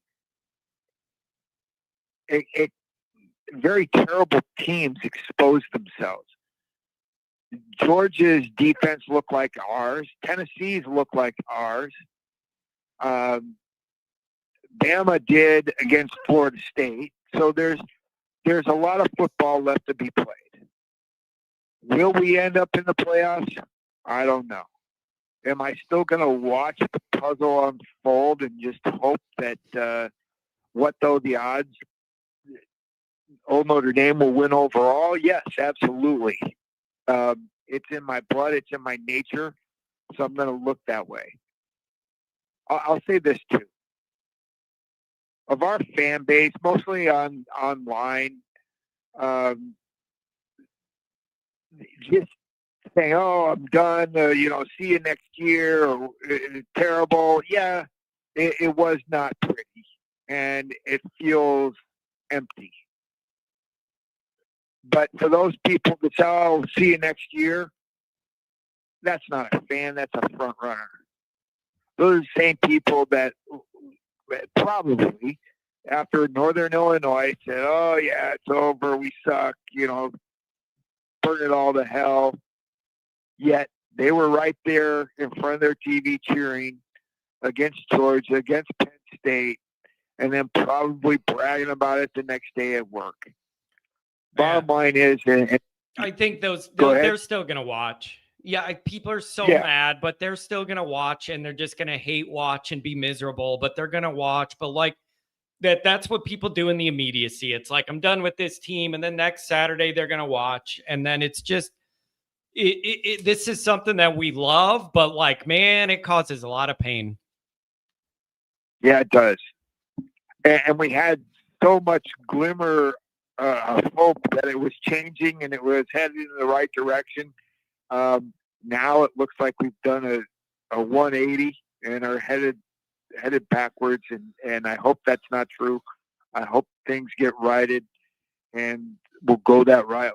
And I got to say this, Luis hit it right on the head as far as people selling their tickets. That's so sad. That never used to happen. And I blame the university partly in that too, for pricing tickets so high. And then, and just make them available so people that want them will have them. Instead of, people, "Oh, well, it cost me a lot of money. I got to make, I got to make my money back so I can go next year to the games I want, and we'll filter them out." Yeah, man, it's just, these are tough times. These are tough times. So I don't know where we go from here. There's no easy answer. You have a lot of major problems. I don't know, man, but I appreciate you always being around the show. Thank you.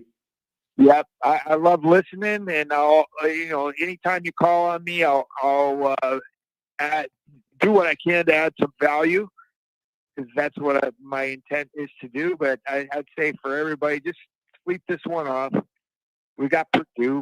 Purdue got beat by USC 33-17 today. USC is going to be a pretty good football game. Maybe we can look forward to that one as well. I'll be in Arkansas. And I know others will be in Arkansas as well. Still going to pull for the Irish, and we'll just, got to take it one week at a time and just pray that it gets better. And I'll say it, Ash has got to go. Yeah. But thank you for all you do. God bless everybody listening. God bless you and your family, and God bless the Irish. Go Irish. Thank you. Have a good one. Oh man, Jack, I see you. Oh man, this is dark. $20 Kevin. Props to you, John. Good or bad, you're always there for the Irish fans. Nights like this probably remind you of the death business. I appreciate you thinking of me. If I want to be here when we win and we're making the playoff run and everybody's in a good mood, I got an obligation to be here when it goes terrible too. I know what I'm getting into here. $2 from the Rat.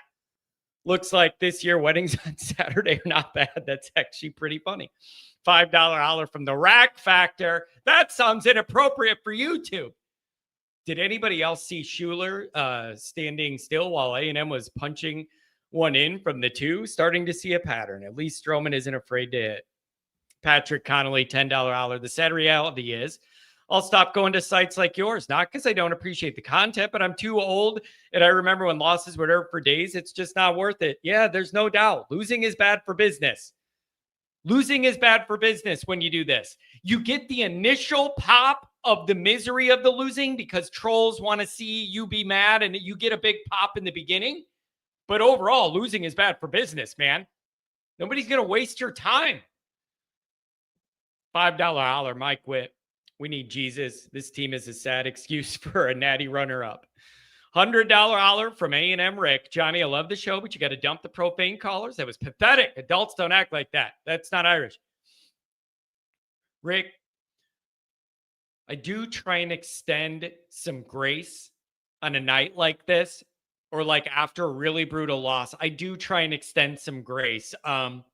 Many years ago, I would have been the guy calling in after having way too many pops, dropping F-bombs. Like, I get it. People overall in this show over the years, it's toned down to where it's at an absolute minimum now of where that's been. So I do think people are trying to do better. I appreciate you. I appreciate you looking out for me in that way. I do try and extend some grace on a day like this because I just know where people are coming from. Nick, $20 holler. Love you, Kennedy. Hey, thank you very much, man. It really does mean a lot to me where you guys just thank me for doing this, even when it's miserable. I really do appreciate it. Need to hear from Ide and Goolsby ASAP on this sickening loss. Well, what a coincidence. You're going to get the Mike Goolsby show featuring Tim Ide tomorrow night on YouTube. This one will be on YouTube. Let's be clear. It is a live show on YouTube. It is not going to be on Patreon. It's going to be here. So everybody tune in. And Goolsby and Ide are going to let it rip. So that's the plan as of right now. I appreciate the kind words, you guys. It is, look at it this way. In my old job, I would meet with everyone on the worst day of their life. Every single person I met, somebody just died and they're totally distraught and miserable. Other than when it's like a 110-year-old, your grandma doesn't wake up. Everybody kind of can deal with that one. But for the most part, man, I was dealing with people on the absolute worst day of their life, looking at moms in the eye who lost kids. Murders, car crashes, DUIs, like taking your own life, like all these things. Bro, there's nothing that could go on here that's going to match the weight of that being your life every single day. So, like, I mean, it is what it is. And I appreciate having the responsibility to do it. One more ad break, another bank of calls, and we'll go from there. If you're like me, you've seen inflation eat away at your precious savings and watch the markets go unpredictably wild. This made me look into other ways to gain stable wealth over time. With that in mind, through the Always Irish community, I've been introduced to 7K Metals. 7K is helping everyday people like you and I gain access to real gold and silver, not stocks or paper promises, tangible assets. I've been able to consistently build a portfolio of gold and silver month after month without having to be an expert at all. You can simply sign up and start adding gold and silver to your portfolio every month, which is exactly what I do. I set it up, let it run, and have a little fun. It's about creating stable wealth through gold and silver.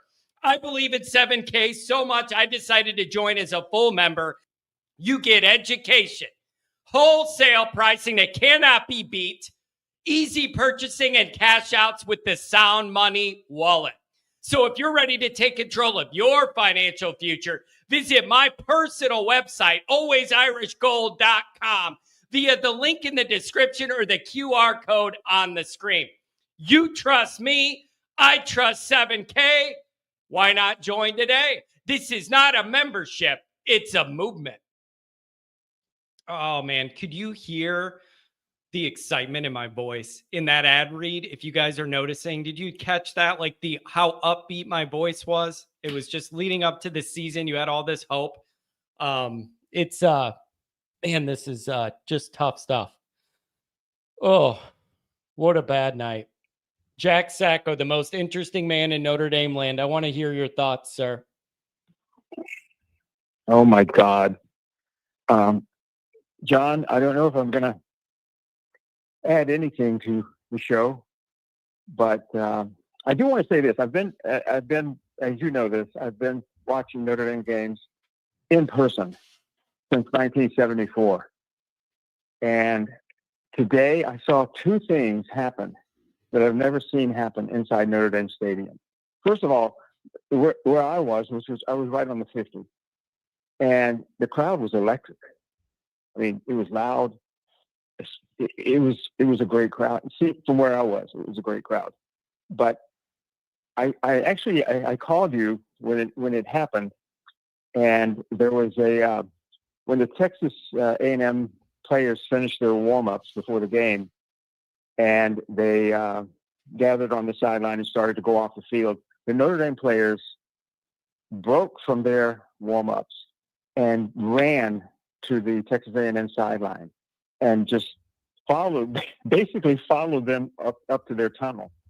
And the crowd loved it because it showed a great deal of energy, and we're coming at you and we're not afraid. And it's whatever was lacking at the Miami game. And so that was before the game. At the end of the game, I saw something I've never seen in all my years of seeing wins and losses at Notre Dame Stadium. And that was that, and I don't know if they showed this on television, but at the very end, as the clock hit 0, a group of Texas A&M players ran to the corner where the Notre Dame students were and started mocking them and throwing hand signals up. I've never seen another team do something like that after a win.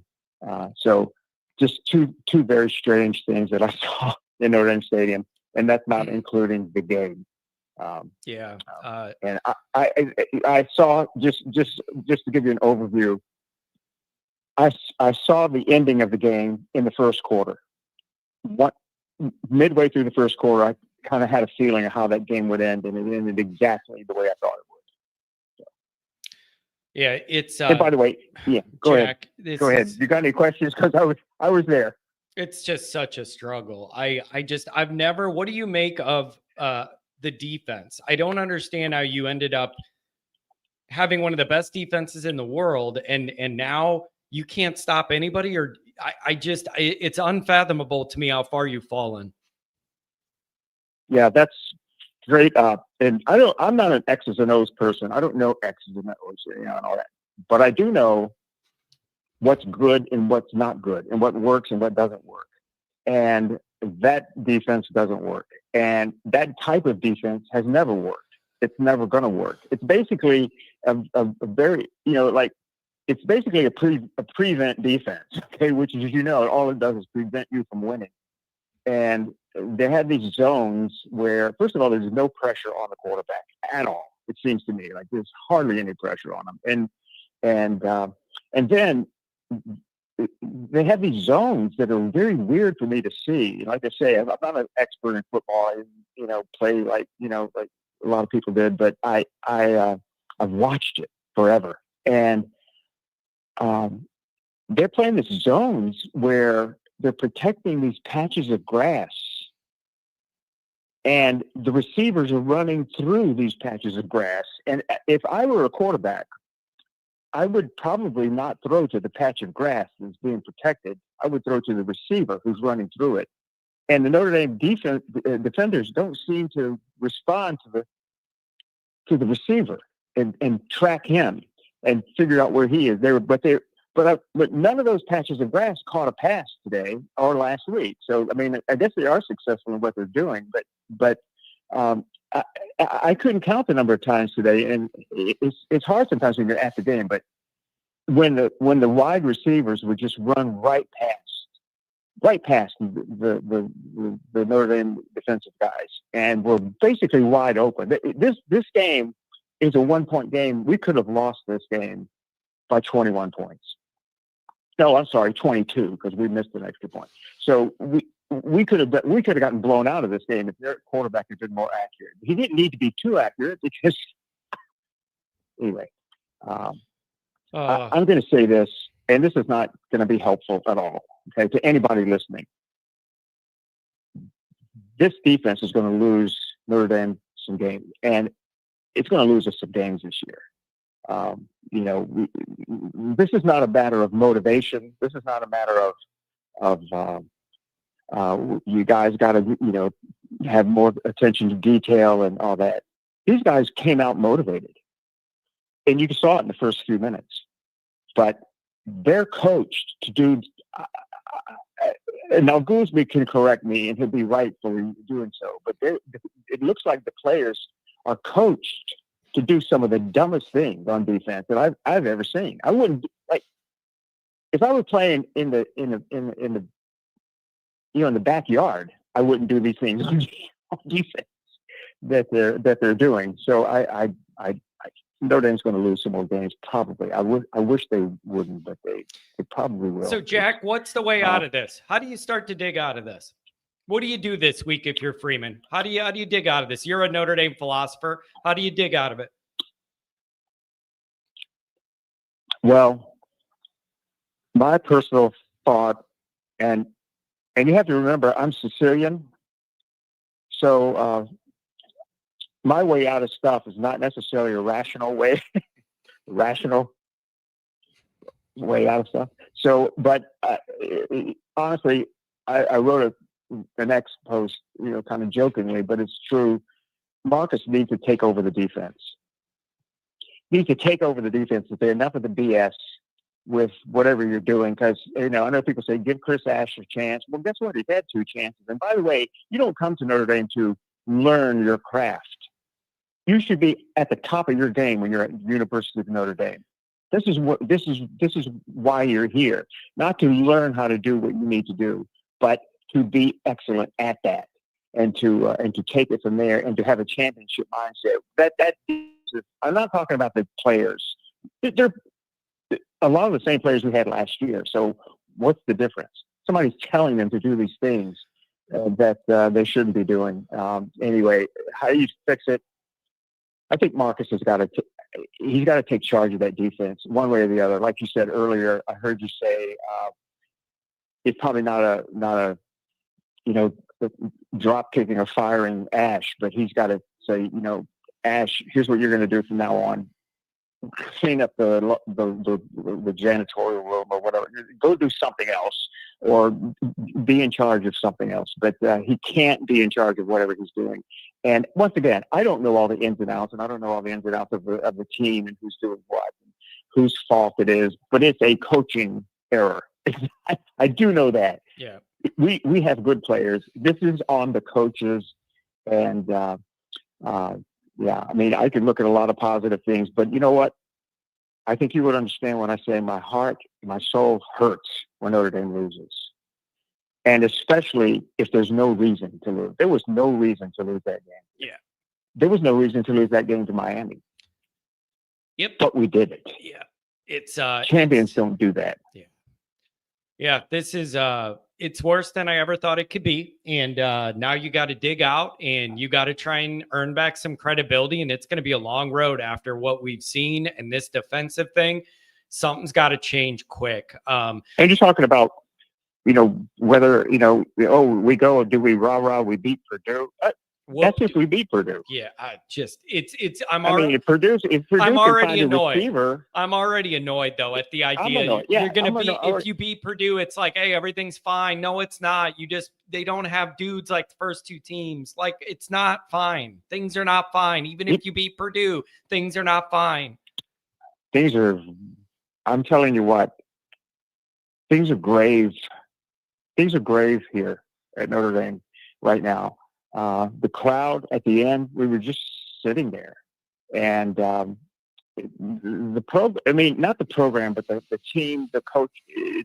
There's a somber tone here, and it wasn't like that when the game started. Yeah, it's man. You don't give up this many points to this team. Yeah. You just don't do it. Jack, I'm glad you were able to be in South Bend just to get home and have some Notre Dame in you. And hopefully you have a safe trip back, and I'll talk to you soon, buddy.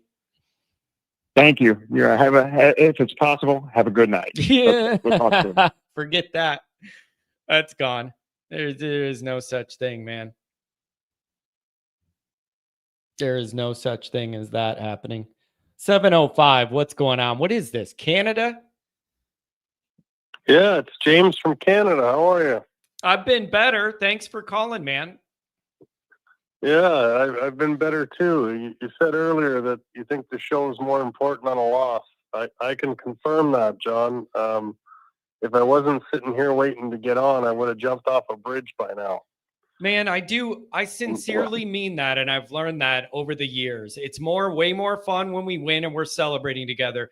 But I think this whole operation's more important on a night like tonight. And if I want to be here for the good times, damn it, I have an obligation to be here when we're all miserable and take my shots from the trolls and deal with it all. And this is what it is.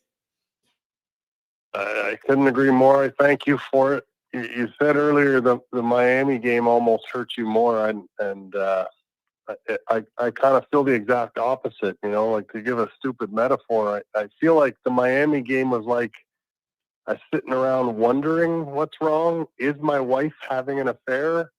And tonight I kind of feel like I found out my wife's having an affair by walking in on her with my brother. Yeah, I get that. Like, it just hurts different. I get it. I guess where I'm coming from is, man, there were some really worrying signs in the way we played against Miami. And that first cut always hits me the deepest. This was confirmation of the problems. It was. So what do you do now? What do you do now, man? Well, like, I don't even know. Somebody, you know what? Somebody wrote in the chat when I went on about what do you do next?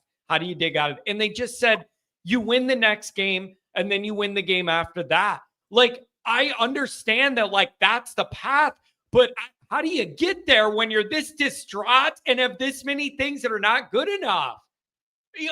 This is a tough equation to figure out. You're not good enough. You're not good enough. You don't do good stuff. The parts of your team that were the foundation don't help you anymore. They don't play winning football. I don't know how to dig out from that. It's going to be tough. I'm sorry, man. You're nice and you called in and now I'm unloading on you. It's so damn frustrating, man. It is. Marcus is going to have to take over. And all I can do is, I'm coming down next weekend. I was coming for football, but that's no longer a thing since we don't play football. I guess I'm going to the grotto for a religious experience. I'll watch some women's volleyball Friday night, and I guess I'll see you Saturday for some cornhole and beers. You know what, man? Like I said about this show being important when we lose, in a way it will be therapeutic because everybody at that tailgate, you don't even have to say anything. We can all just be together. Everyone knows exactly how everybody's feeling. We're going to drink a few beers. We're going to be miserable, but at least we're together. And you know what? It's been a long, weird week that's ending here. At least we can all just be together and hang out and have a few beers and enjoy our friendship. It's all you can do in times like these. Not going for the football. I'm not going for the football. I can tell you that right now. I'm going to see my friends because I'm not going for this. Absolutely. Well, I'm bringing about 15 of mine down with me, so we'll see you on Saturday, and thanks again for doing what you do, man. It keeps me sane. Safe travels, man. You guys make it safe, and you know where to find me. Can't wait to see you. All right. Later, buddy. Have a good one. Crying belly. Anyone else really sad? Yes. Yes, I am. This is unbelievable. It is just, you almost just can't make it up. 312, what's going on? Local to Chicago. What's the word on the streets? Hey, John. Thanks for taking the call. Just, I think you're talking about what do you do, where do you go? I think the problem is you have an offensive line with no identity, and you have a defensive line that can't get any pressure on the quarterback. And when Golden was here, we got a lot of pressure on the quarterback, different ways, lots of blitzing. Some people maybe weren't comfortable with it. Some people maybe didn't think it was sound. But that's the difference in that defense is there's no disruption. Guys are kind of looking around at each other. What are we doing here? I see people talking about Gray. He's got a tough job. He plays field corner. He's defending the whole route tree. It's hard with no pressure. It's hard. It's hard for the guys on the inside running with guys running the whole route tree. It's hard. Leonard Moore plays boundary corner, right? And it's less to cover. He's a big dude. That interception tonight is a perfect example, right? Runs him right into the sideline. Ball's right there, picks it off. There's just not enough pressure. And you got guys running around, playing more zone. We weren't very good in zone last year. USC, we played a lot of zone. They threw for 500 yards. We're getting killed on the inside of the defensive line. I don't like to criticize players necessarily, but, Heinisch is he did get in there pressure at the end and got tackled, but I think you got to find a way to disrupt the other team's offense. We were strong on first down last year. We always had, the offense was in 2nd and 7 or 8. We could tee off. I agree. Ash looks out of his depth. It's not working with the personnel. And I think I don't know if you saw Freeman's face at the end. He was squatting down after they had scored. And to me, that was the look of like, oh, I know this isn't working, but this isn't what we've been doing. And something's got to change. I took it that way. I hope that's what he's thinking. Yeah, it's just going to have to be one of those things because it just can't be this way. So like I said before, you're not going to publicly fire the guy. They're not going to do that. The most I see is Freeman getting way, way heavily involved in everything behind the scenes, but not showing up his DC in public. That's about the most you could get. And, there is an argument, though, of like Freeman is the captain of the ship at the end of the day. And you can't let one of your comrades that isn't pulling his weight sink the entire thing you've been working for, staking your career on. So, like, I understand, like, the decency that you're not going to fire a guy after 2 games. I get all of that. But, man, like, if it keeps going this way, I mean, this is Freeman's career. He's the chief here, man. This is tough. I agree. I hate this. This is so bad. Man. Yeah.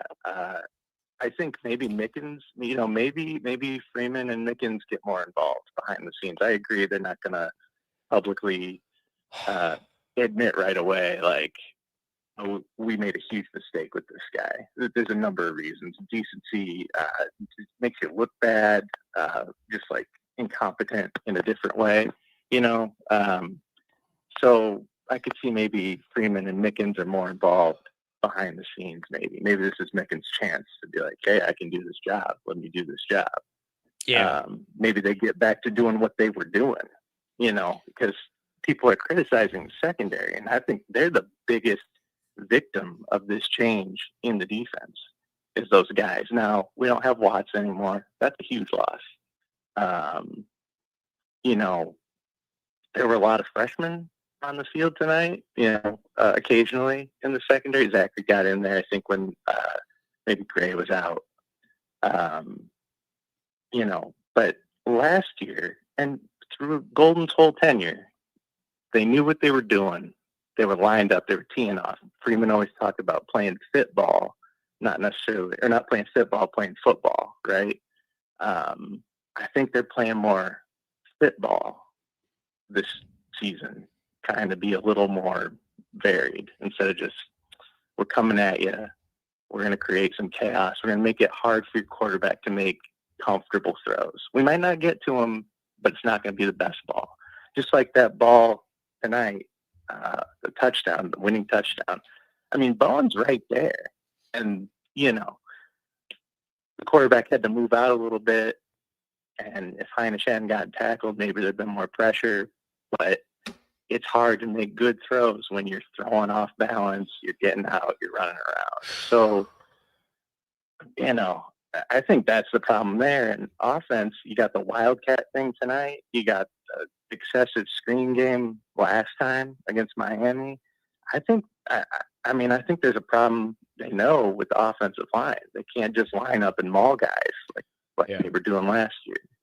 And Riley was a huge part of that last year. You know, like you could have 10 blockers on every play if you really needed it. Yeah, it's a good point. It's a big thing. You know how bad Notre Dame's looked in these short yardage situations through 2 games.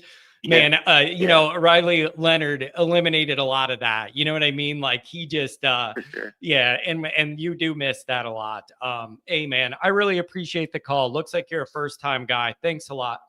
I am, but I've been listening for a while, so thanks for taking it. Hey, thank you, man. Save the number. Give me a call again. Don't let it ruin your weekend. Just wait till the Bears probably lose tomorrow, and you'll get double hit being a Chicago guy. Ain't that the way it goes? 630, another Illinois guy. What's going on? Hey, John, it's Ted. How you doing, buddy?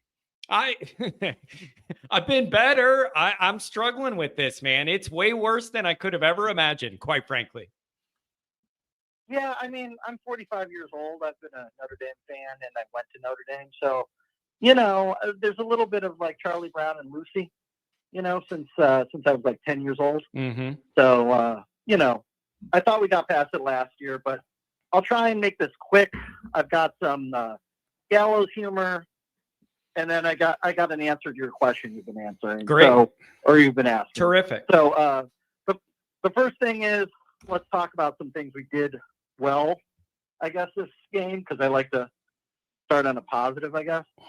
So we had 11 men on the field. It looked like 100% of the game. That's nice. good. It's a good start. You know, we got Nap. He was able to play the whole game without a popsicle. 2 for 2. That was good. 2 for 2. We had, you know, mostly good on special teams, except that one thing, you know. But besides, we actually played really good. That one little minor detail, didn't you know, that one little thing. One thing, but, you know, that wasn't until the You're end of the killing game, me, bro. You're killing me on this call right now.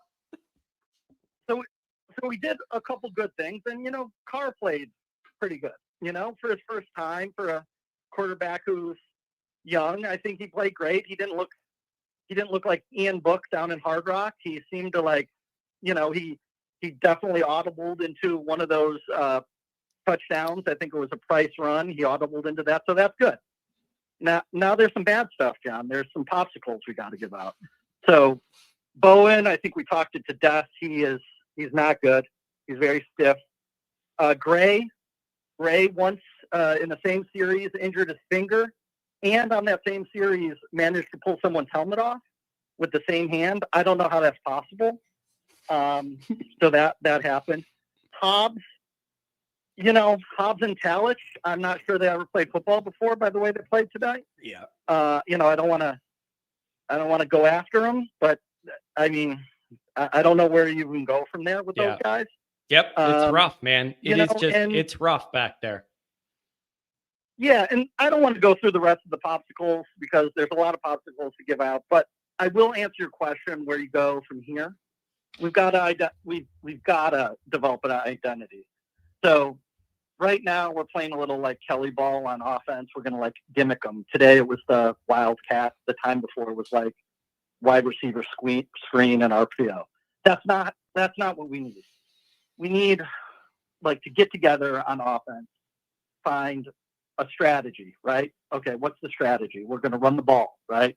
Whatever it is. Then develop like 5 to 10 plays that you can run regardless of what the defense runs, right? That, hey, we're going to do this better than you're going to be able to defend it. And we're going to have these 5 core plays. And when we need 5 yards, we can rely on these 5 plays. Okay? Screw what the rest of who our opponent is, Purdue. I don't care who we're playing. What do we do on offense? And then we got to do the same thing on defense. What are we going to hang our hat on?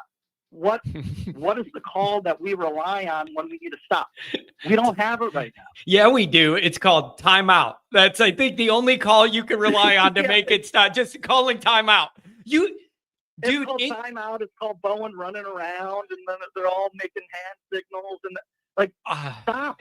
Okay, like football's not that complicated. Man, what are the things we do well? Do those. Okay. It seems like we can run the ball well. It seems like if we did play action, we could do that well. That's it. It doesn't have to be a gimmick. It doesn't have, you know, we don't have to be smarter than anybody, right? This isn't Cincinnati. This is Notre Dame. You're bigger than these people, right? So I'll leave you on that. I think there's a way forward. You know, Ash clearly isn't the guy. He should be selling granite in North Carolina, wherever we found him from.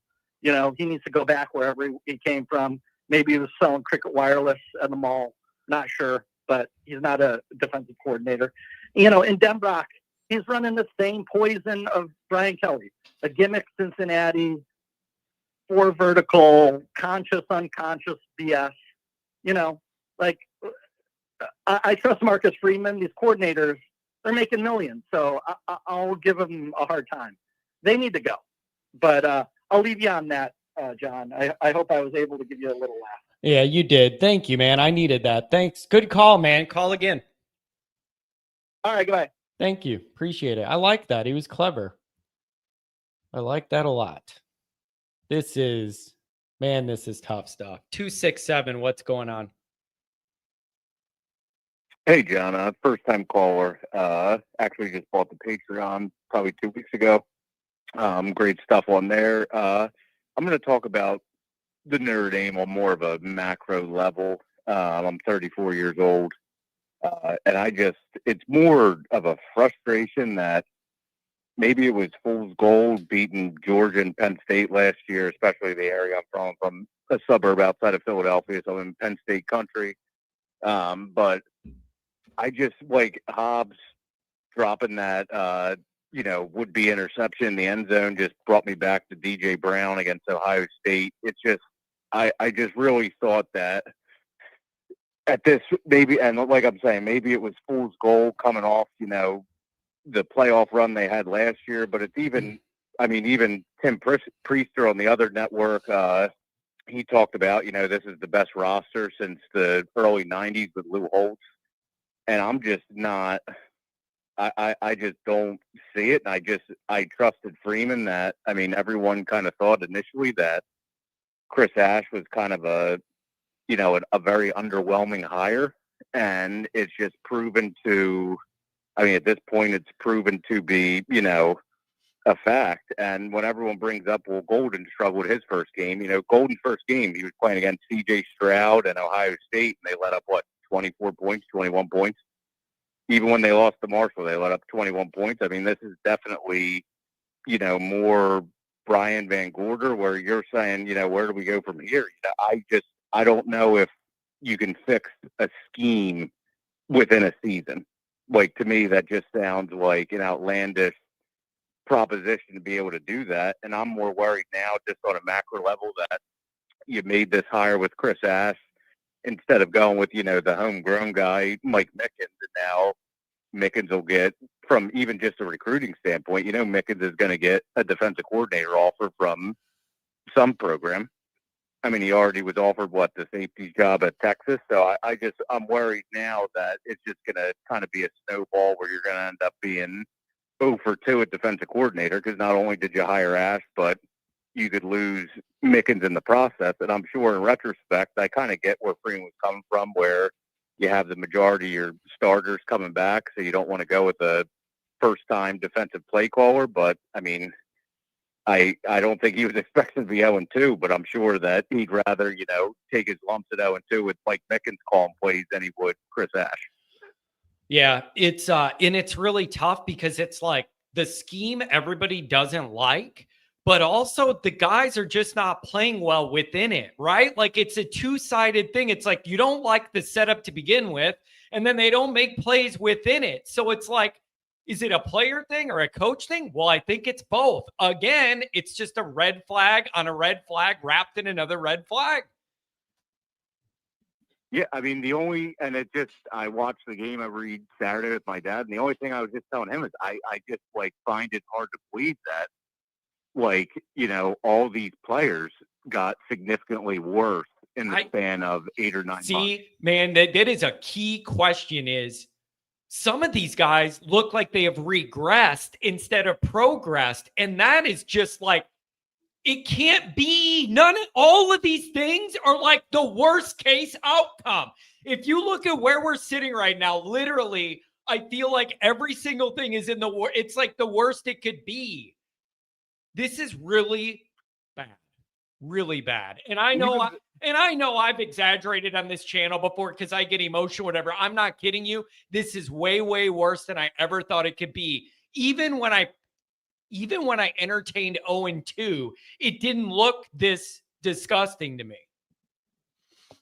No, I mean, and to your point about, how would 0-2, make you feel better? If you would have just told me without we didn't watch any of the game, but you would have just told me TJ Carr's stat line the first two games and that Notre Dame scored 24 points on the road against Miami and 40 points at home against a Mike Elko defense, I would have literally bet my life that they would have been 2-0, 1-1 at the absolute worst, but 2-0.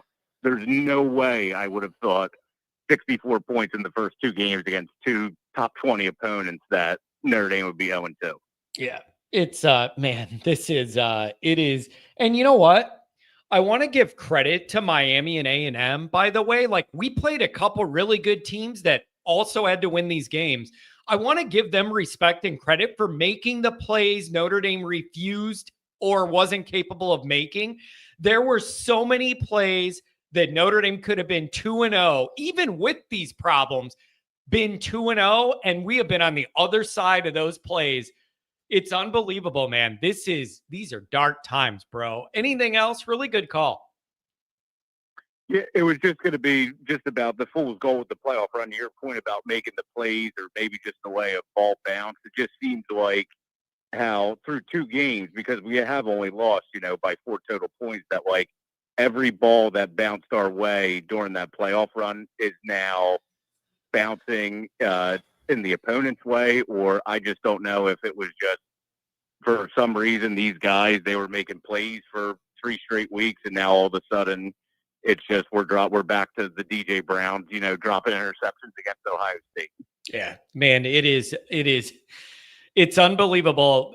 Just the run from from Northern Illinois and that low to winning all those games and making it to the championship, to lose the championship, then the build up into this year. It's an unbelievably Notre Dame roller coaster where the Notre Dame fan ends up in a dumpster at the end of it all. It's absolutely unbelievable. It's unbelievable. Yeah. And I didn't think this was going to happen again. I thought we kind of, went over the proverbial hump after last year, and it was kind of going to be, where you could almost pencil us into the playoffs year in and year out. But I guess maybe I was, wishful thinking that Freeman was going to be Nick Saban, where coordinators could come in and out as they please, and the production wouldn't be that precipitous of a drop-off. Yeah, this is, it's unbelievable. It's unbelievable. So, yeah, I don't know what you do from here. Try and win a couple games maybe. But you have lost all credibility you've gained. And that's very frustrating. It took Notre Dame 25 to 30 years to make it out of the wilderness, start to gain some national credibility, and you are stripping it away week by week in prime time. It's really unfortunate to watch. Hey, man, save the number. Give me a call another time. Good call. Thank you. Have a good one. Have a great night. I mean, you guys are really respectful. Saying to end it on it, have a good night and all that. I know you're just 757. What's going on? John, good evening, sir. I'll be quick. Hey, I appreciate you keeping the lines open. So I'm just going to go straight to the how do we move forward part of the question. Sure. So I think, if you're listening to John Kennedy talk at whatever time it is back home, obviously you're a very serious fan. So high school recruiting is still by far the largest indicator of long-term program health. And recently I went through the numbers, and if you look at the points overall class average, equals 200 or 300 or whatever it is, it's not until 2026 that you see a big bump. If you look at 25, 24, we might have gone up, say we're not number 19 anymore, maybe we're number 17, number 8 or whatever.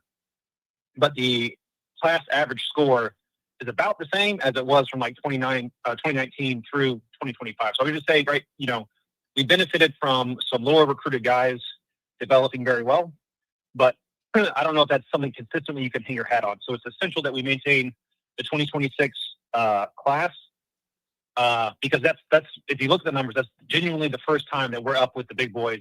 Okay, And, now let me ask you this, though. Let me ask you this. This is a serious question that you now have to consider as a Notre Dame person.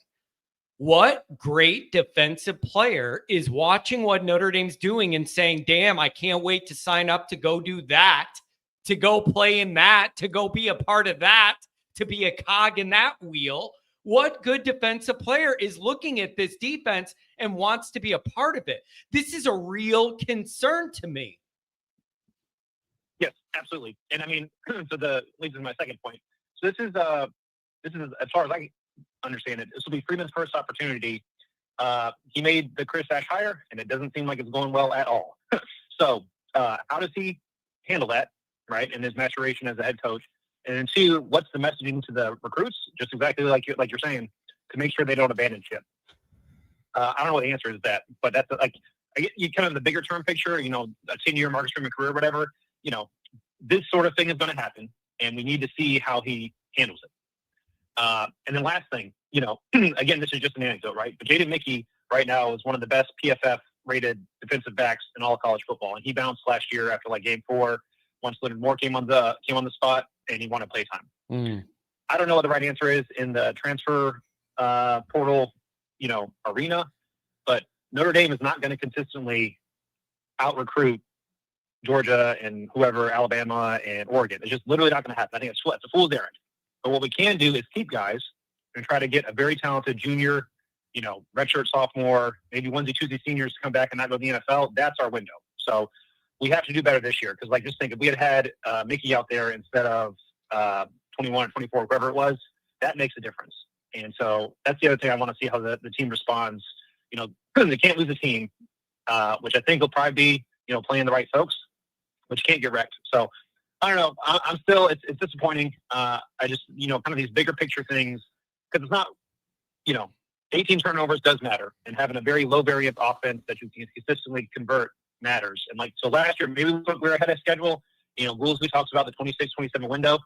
I still think that's, you know, fully within the realm of, you know, possible, which is we can't see Freeman lose the team or lose the season, and definitely not lose the recruiting class.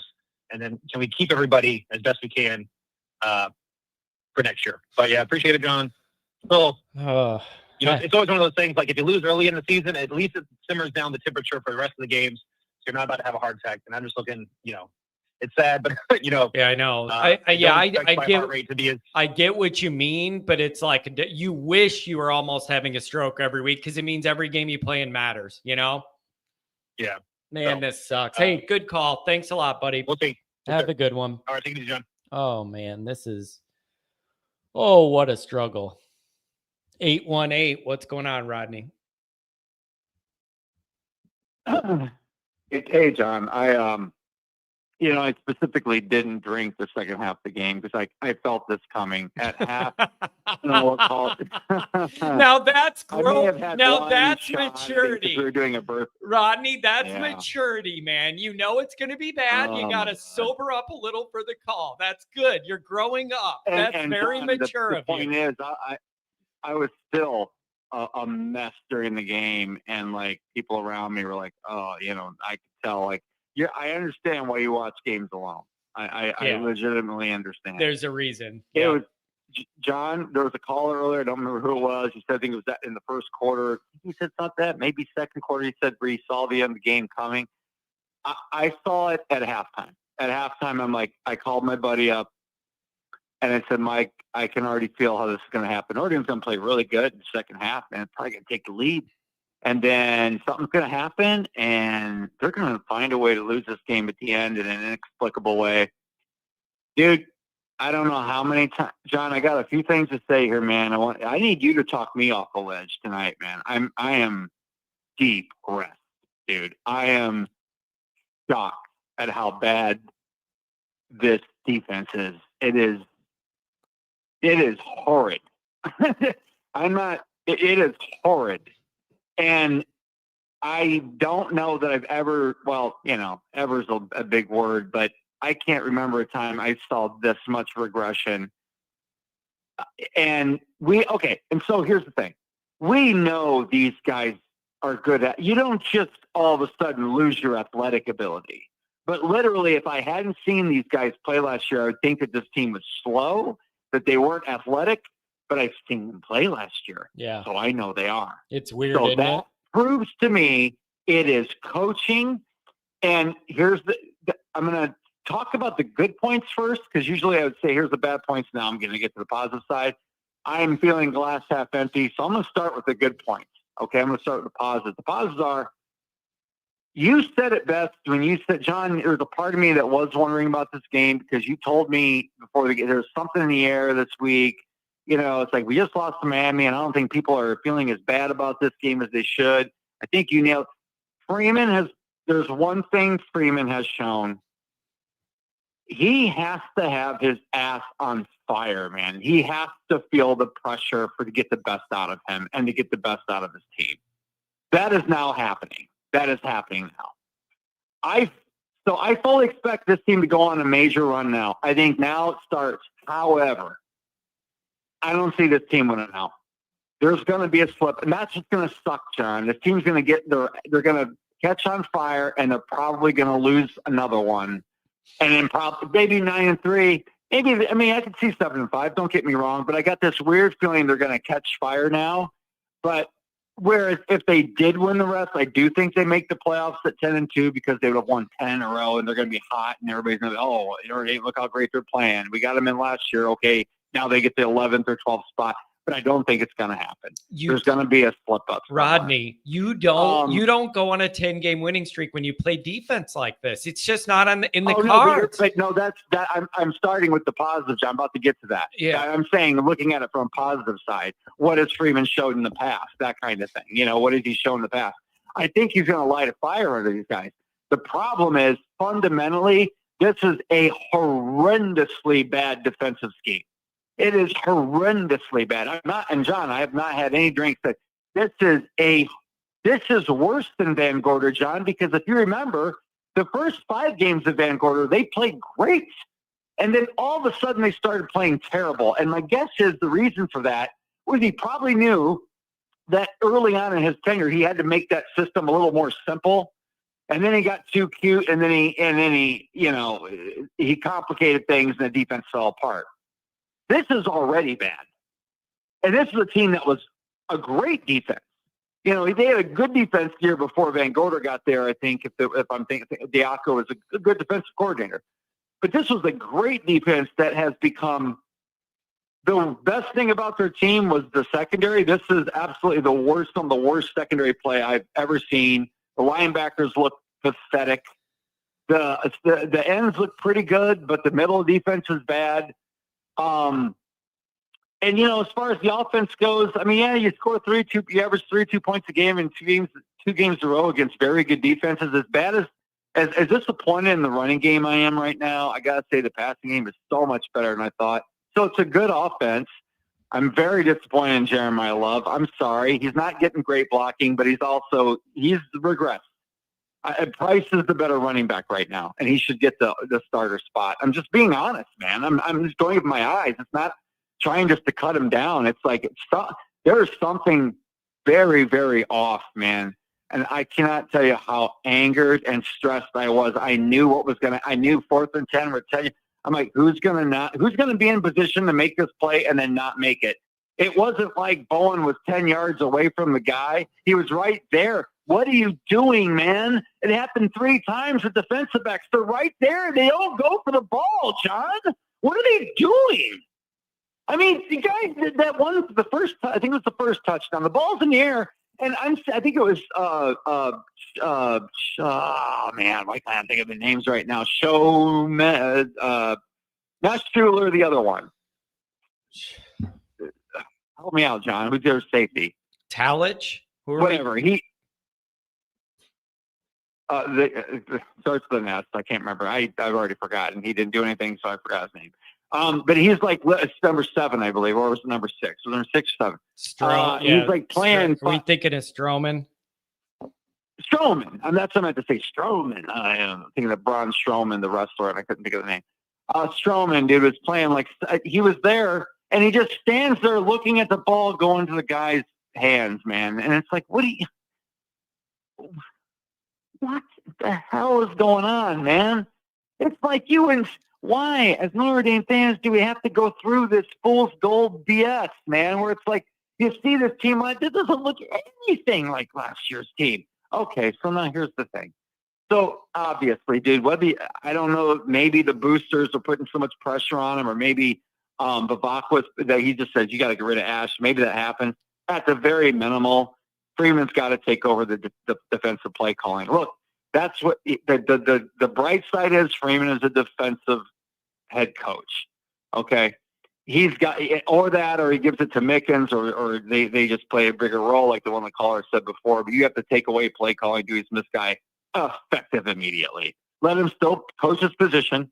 And you know, in terms of what it looks like on the surface, call him the co-defensive coordinator or whatever it is. Freeman must take over play calling duties, because if you really look at the big picture, oh, and by the way, 2 horrible special teams in a row. First, you don't get, Buckner fumbles the ball. And then, by the way, the guy was wide open in the end zone. He just would have thrown a decent pass when he picked the ball up. And then you give up, a kickoff return for a touchdown that thankfully was called back. It just doesn't, I don't understand it, man. I don't understand how everything that was so good has just gotten so bad. And yet it's like, it's the defense. It's just absolutely obvious what it is. It's poor strategy on defense. It's just the worst coaching you can imagine. And I don't think I'm exaggerating, man. It's that simple. The problem's right there, man. You've got to stop the bleeding now. Take the play. You know what? The guy forgot how to coach. I'm sorry, I'm saying it. And I still wonder, did Urban Meyer tell him to hire this guy to sabotage us? Yeah, I'm not even kidding. I mean, the guy forgot how to coach, because it's, and I'm not trying, John, talk me off the ledge, man, because I'm so scared this is going to turn into. No, it's fair. I don't think. I don't think they're going to be 6-6 or nothing, but I mean, I'm talking 7-5, 8-4. My problem is maybe they go on a run, but they ain't making the playoffs. Yeah, it ain't but happening. My problem is the parts of this team that used to be the foundational staples you could rely on to be competitive are now failing you, and not barely. Yeah. They're failing you big time. And that big time.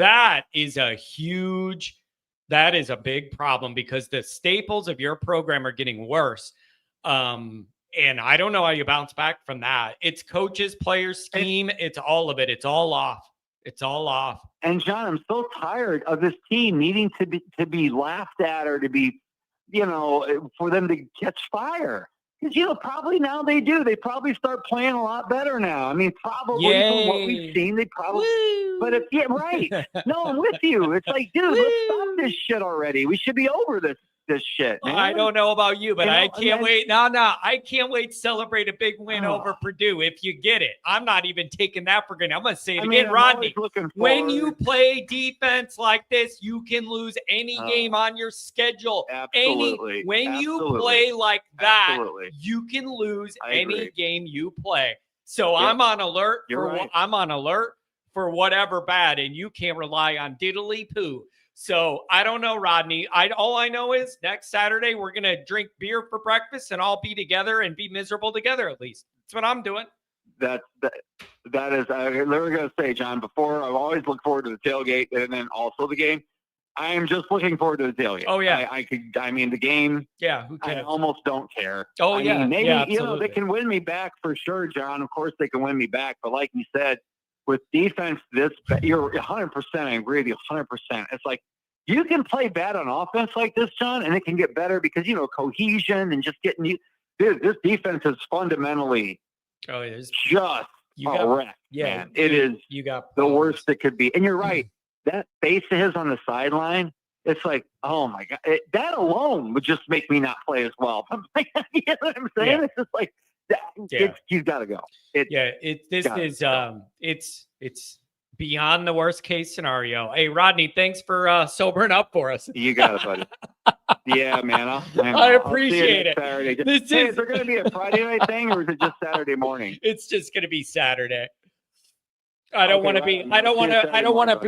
limit my exposure to the loserdom. So I'm just going to come in for the day and head back. How about that? All right, buddy. I'll see you next Saturday, man. Have a good one. Oh, man. All right, you guys, I got to get going. I got a full bank of calls. There's 100 people that have been waiting 2 hours. Literally, there's like 50 people that have been waiting 2 hours. I'm seriously sorry, but like we've gone 2 hours and 20 minutes. I have articles to write. I have videos to record. Like, this is going to be a long, awful night. 220 is about as much as I can do and keep my sanity. And I feel bad because there's a bunch of people that waited 2 hours. But I gotta get my other work done, and I'm sorry. So we're gonna have we're planning on having Goolsby and Ide on my YouTube channel tomorrow. I'm not going to be on it. Let those guys have the platform. We're planning that tomorrow night around 6. Stay tuned for a posting and an update of that. And then we'll have Raw and we'll have everything else that we do. I mean, I guess to wrap it up, the only thing I'll say is, given everything that's going on in the world, big picture, there's a lot of different things going on. Like, I guess that's some perspective. That if we're mad about a football team, I guess that's a good position to be in, compared to a lot of people going through a lot of stuff. But I mean, that's tough for me to even dig deep and do that. But this is going to be a long, crappy year, and you got real problems. You have real problems. None of it's good enough, and you're getting worse. Thank you guys very, very much for being here, even when you're miserable. Thank you for coming to me for the just for the therapy and to go through it together. I try and give you guys a voice. Again, I'm sorry I can't just go till the sun comes up with the calls. We would have if we won the championship, but that's about it. But thank you for the donations. Thanks for being here. I don't know if you're going to like it, but the sun will come up tomorrow. Good night, everybody.